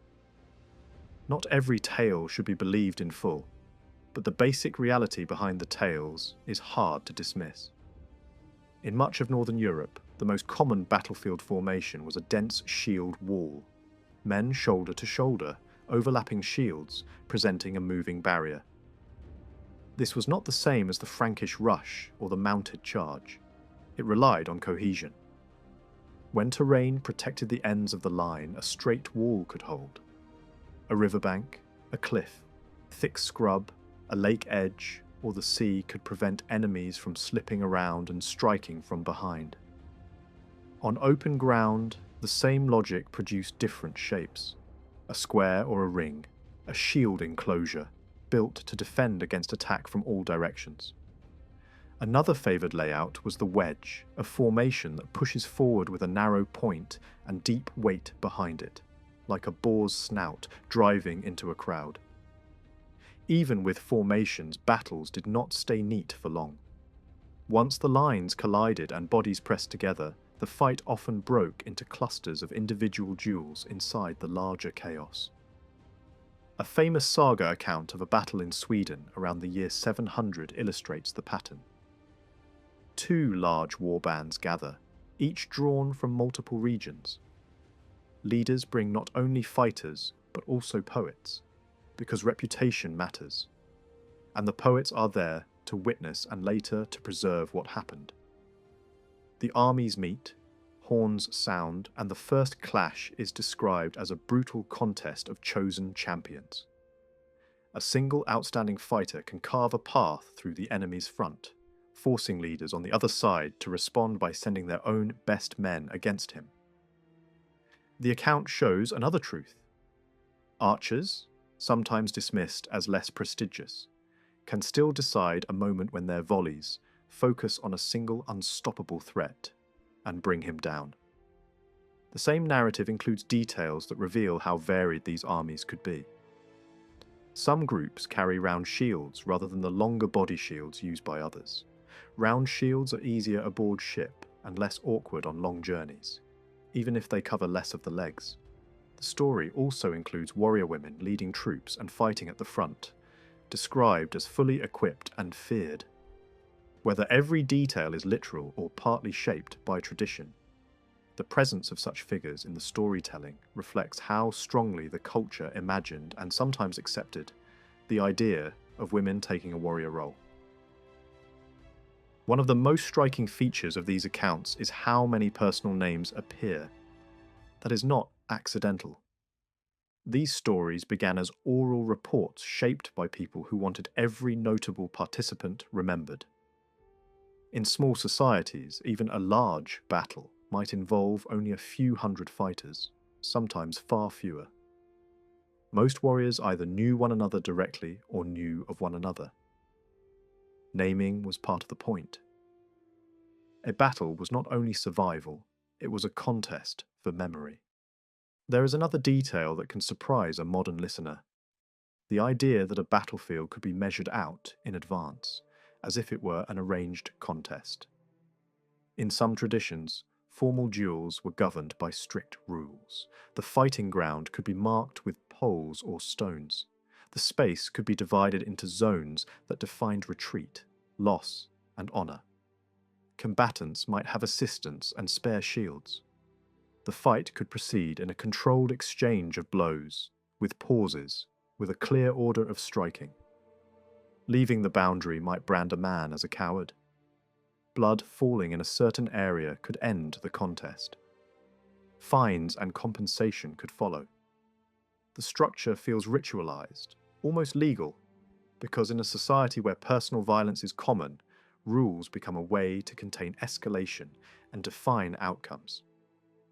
A saga duel shows how those rules could break down under pressure. A berserk fighter enters the marked ground in a frenzy, biting his shield edge and howling. His opponent advances with measured intent, pressing fast and striking repeatedly so the other man cannot answer cleanly. The frantic fighter tries to back away to gain room for a swing, but constant pressure drives him past the boundary stones. Then, after a pause, a sudden close strike lands above the knee and ends the fight immediately. The kill is described with chilling simplicity. It also highlights the tension between ideal and reality, the formal expectation of alternating strikes versus the practical advantage of overwhelming tempo. Older traditions even state openly that earlier combat valued fewer blows, delivered with terrible force rather than rapid exchanges. Honour was attached to the weight of a strike, not the number. A writer in the 12th century, Saxo of Denmark, once looked back toward the fighting world of the 7th, and his comment opens a small door into how people thought about combat. Even a simple phrase like swap blows carries an older meaning. In modern speech, it suggests a neat exchange, one thing traded for another. In rural speech, though, the word can also echo a small cutting tool used on grass and nettles, and the sharp sound it makes as it snaps through stems.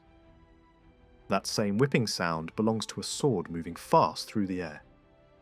In that sense, swapping blows is not polite trading. It is the audible rhythm of steel cutting space, one strike answered by another. Another phrase from the old stories is even more vivid: the berserk frenzy. It was not treated as metaphor. It was described as a real state that certain fighters deliberately summoned before a clash. Some men chose to gamble everything on offence, pouring their energy into attack and almost refusing the idea of defence. In the old descriptions, they go into battle stripped of protective layers, sometimes without helmets, exposing the body and relying on shock, speed, and intimidation. They work themselves into a violent pitch, biting the rim of a shield, howling, stamping, and jumping as if trying to ignite the mind into a single fierce purpose. The effect is easy to imagine because modern combat sports still show milder versions of the same psychology: ritual aggression, noise, and physical cues used to push fear aside. In the sagas, the core of it is simple and brutal. A man who seems not to care whether he is hurt or killed becomes difficult to face. The opponent senses the risk of engaging someone who will not hesitate. In that world, such men sometimes made a profession out of intimidation. The stories suggest that some of them were not heroic champions so much as violent enforcers, travelling bullies who used reputation and fear to extract money and obedience. The culture could admire courage, but it also understood how easily courage could become predation when it turned into a tool for threatening more peaceful neighbours. Behind these details stands a larger truth about status. A free man without weapons was treated as incomplete. Arms were not only tools for killing, they were symbols of personhood, honour, and belonging. Marriage customs reflected this. In many families, weapons moved through women's hands as well as men's, carried into marriages as gifts, or passed down as heirlooms. Long before the migration centuries, Roman observers noticed how deeply weapons were embedded in public life among Germanic tribes. Councils did not feel fully legitimate without arms present. Important decisions were discussed by men who came armed. Approval itself could be expressed as a clash of spears, as if the sound of iron striking iron was a form of voting. Young men were not considered fully ready for adult life until the community recognized them, and an older relative or leader placed spear and shield into their hands in front of others. Later, Europe would create elaborate ceremonies for making knights. Here, the older roots are visible, a public moment where weapons mark the transition into responsibility and honour. Loyalty also had a hard edge. The relationship between a leader and his followers was built on more than friendship. It was a bond of reputation and danger. A leader was expected to win, but the followers were expected to match him and protect him. It was shameful for a chief to be outdone by his own men, and shameful for the men to fail to rise to the level of their chief. To survive a battle after the leader had fallen could become a lifelong stain. The code demanded that personal glory be folded into the leader's glory, that a man's deeds be credited upward as proof of allegiance. In a system like this, war is not only a political event, it is the engine that keeps the group's honour alive. Peace, by contrast, is portrayed as stagnant. Young men seek out distant conflicts, if their homeland has none. Danger becomes a marketplace where renown can be earned. Maintaining a large following requires gifts, and gifts require resources, and in these accounts the easiest resources come from raiding and plunder.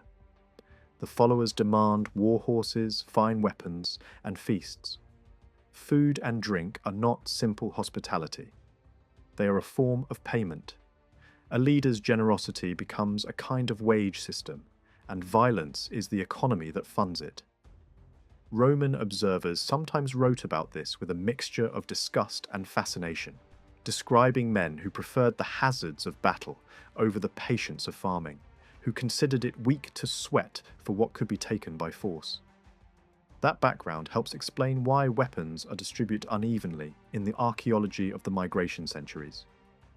For many ordinary fighters, the main equipment was a spear, a small axe, and a knife. The long, single-edged fighting knife and the long sword often signal higher status, and that is why so many surviving swords from the period appear rare, costly, and richly finished. They were not everyday items for everyone. They were prestige objects closely tied to leadership and wealth. Later, in the age of Scandinavian sea raiders, swords become far more common. Many are still beautiful and some are expertly made, but the richest decoration is less constant than it was earlier. Plain iron grips appear more often. The quality is still there in the blades, but the look becomes more practical. This shift matches a change in production. Around the middle of the 9th century, blade making enters a new phase. The older method that created shimmering patterns in the iron was slow and expensive, and it gradually becomes unnecessary.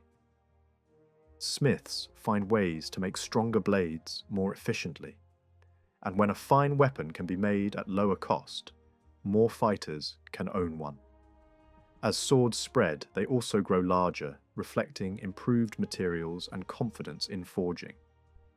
Because of this, the swords most commonly seen in museums are often from the Viking centuries, rather than the earlier migration period. Many survive in striking condition. Some still hold an edge. A few look almost ready to be carried.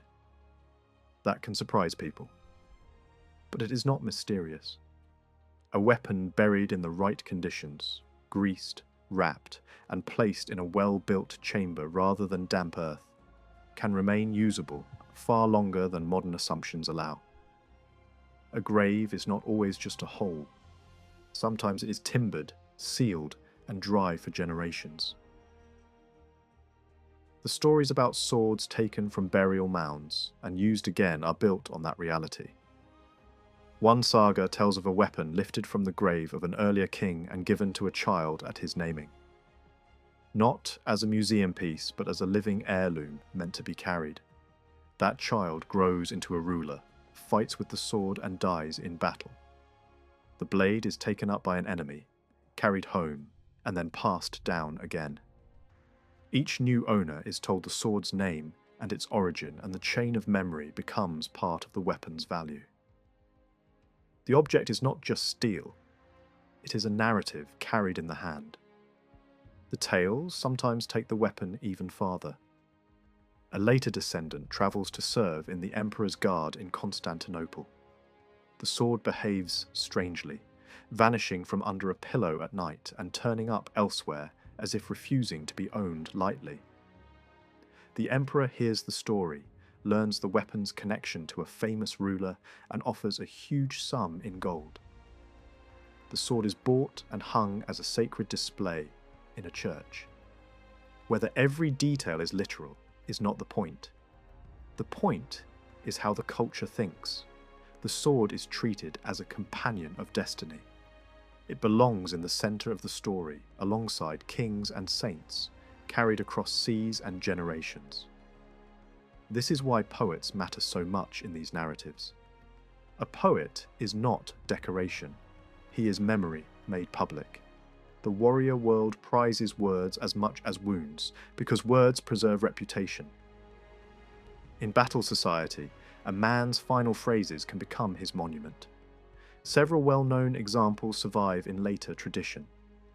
A captured raider, dying in a pit of snakes, speaks not with pleading but with a message meant to ignite vengeance. A king struck down by an arrow asks to see the extracted head, and, even while dying, judges the workmanship with professional calm. Another poem about a doomed stand against raiders compresses an entire code into 2 lines. Resolve hardens as strength fades. Courage grows when numbers shrink. This is not a gentle world, but it is a world that believes death should be met with clarity. Across 5 centuries, the border between legend and history remains foggy, yet the cast of names is immense. Some figures are clearly historical rulers and generals. Others belong to heroic tradition that may preserve truth in symbolic form. The period holds both kinds side by side. Warlords who founded kingdoms, generals who fought to keep empires together, raiders who became kings, and story heroes whose fame travelled further than any army. It is a landscape where the ground itself still yields the material proof of lives lived under those values. Blades, spearheads, shield fittings, ornaments, scabbard mounts. No written account can fully replace the physical sensation of an object made for that world. In a museum, a sword is silent, yet it was once meant to ring, to flash, to carry a name, to be recognized at a distance, to pass from hand to hand as proof of rank and courage. Holding such a weapon brings the past closer than any summary. It collapses centuries into something immediate. Weight, balance, edge, the feel of a grip shaped for a human palm.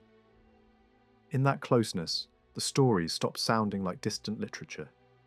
They begin to sound like echoes of real voices carried forward by steel and by memory. It remains one of the quiet puzzles of European history that Rome's military system, so famous for discipline, equipment, and organization, left almost no direct blueprint for the fighting style of the medieval knight. Medieval Europe borrowed heavily from Roman law, religion, literature, art, and government habits. Yet the knight did not march or fight like a legionary. In battle, he looked much closer to the mounted warriors who rose from the post-Roman world, especially the Gothic and Lombard traditions. The old Roman soldier, with his standardized kit and drilled formations, faded from the stage so thoroughly that later centuries could almost imagine he had never existed at all. That disappearance also exposes a common misunderstanding about historical change. It is tempting to picture a clear border where the Dark Ages end and the Middle Ages begin, as if the world simply flips from one chapter to the next. In reality, the transition was slow, uneven, and full of overlap. Classical life did not collapse on a single day, and medieval society did not arrive on a single morning. Certain famous moments are easy to point to, and people love neat dates. Some imagine the Middle Ages opening on a wet hillside near Hastings in 1066. Others choose a grand ceremony in Rome in the year 800, when Charlemagne was crowned emperor and a new political vision began to take shape. But the deeper shift took generations. Over roughly the 6th century, many of the remaining structures of ancient civic life weakened or vanished across much of Europe, and a different world gradually settled into place. In Britain, the timeline feels different again. The old Roman framework lingered in some ways, and the island's legends compressed the change into stories of heroic endings and uncertain beginnings. The death of Arthur is often treated as a symbolic closing scene, a marker for a society turning away from late Roman patterns and towards something new. Yet the medieval knight is best understood in a wider European context, where power, culture, and warfare were shaped by continental change as much as by local memory. The knight's ancestor was the Dark Age warrior, and the ideals that later hardened into chivalry did not appear from nowhere. They grew out of older warrior codes that treated arms as sacred objects and treated the armed man as a complete person in society. In that older mindset, a man without weapons was not simply unarmed, he was diminished. Possessing arms signaled status, freedom, and identity. This belief could survive even as religions changed. Pagan language might be replaced by Christian language, but the underlying idea often stayed in place. Weapons carried dignity, and the right to bear them mattered. From that perspective, it becomes easier to understand why old arms were treasured, inherited, repaired, and remembered, and why the warrior's equipment became a kind of personal signature. This is also why people today, when trying to understand the period, often turn to reconstruction. Seeing an object in a case is one thing. Seeing its shape and imagining how it sat on a head, hung from a belt, or moved in a fight is another. Reenactors, educators, and filmmakers have long learned that convincing replicas can be made, and that the process itself teaches something about the original world. The goal is not to recreate danger. The goal is to recreate form, weight, and appearance in a controlled way, so that audiences can grasp how a helmet frames the face, how a shield dominates the body, how a blade changes posture, and how a warrior's silhouette becomes instantly recognizable. Among the most striking items to recreate is the helmet. During the migration centuries, a few styles stand out again and again. Rare, elaborate examples with face protection and decorative features, and more common conical shapes that appear across regions. Whatever the style, the basic challenge remains the same: creating a strong, believable helmet bowl. Modern replicas typically solve that problem by shaping a lightweight core and then finishing it to resemble metal, adding surface details that imitate bands, panels, crests, or raised ornament.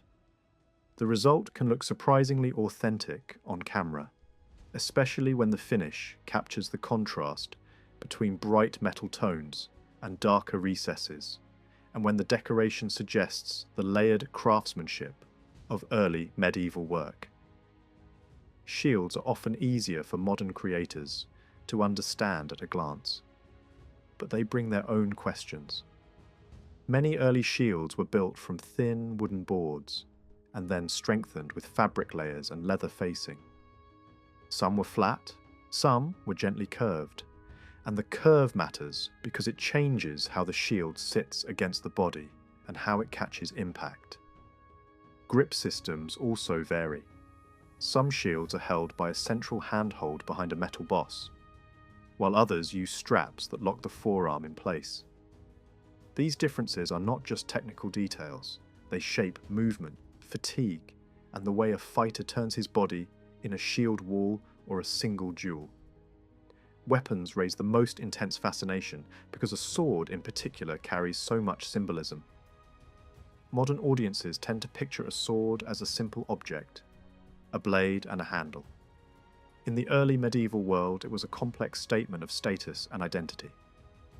Replicas that look convincing usually treat the weapon as an assembly of parts, each with its own shape and purpose, rather than as a single carved piece. A good reproduction captures the proportions that make the weapon feel right on screen. The relationship between blade length and grip length, the visual balance between guards and pommel, the way the profile narrows toward the point. The same applies to scabbards. They are easy to overlook, yet they are essential to the weapon's presence.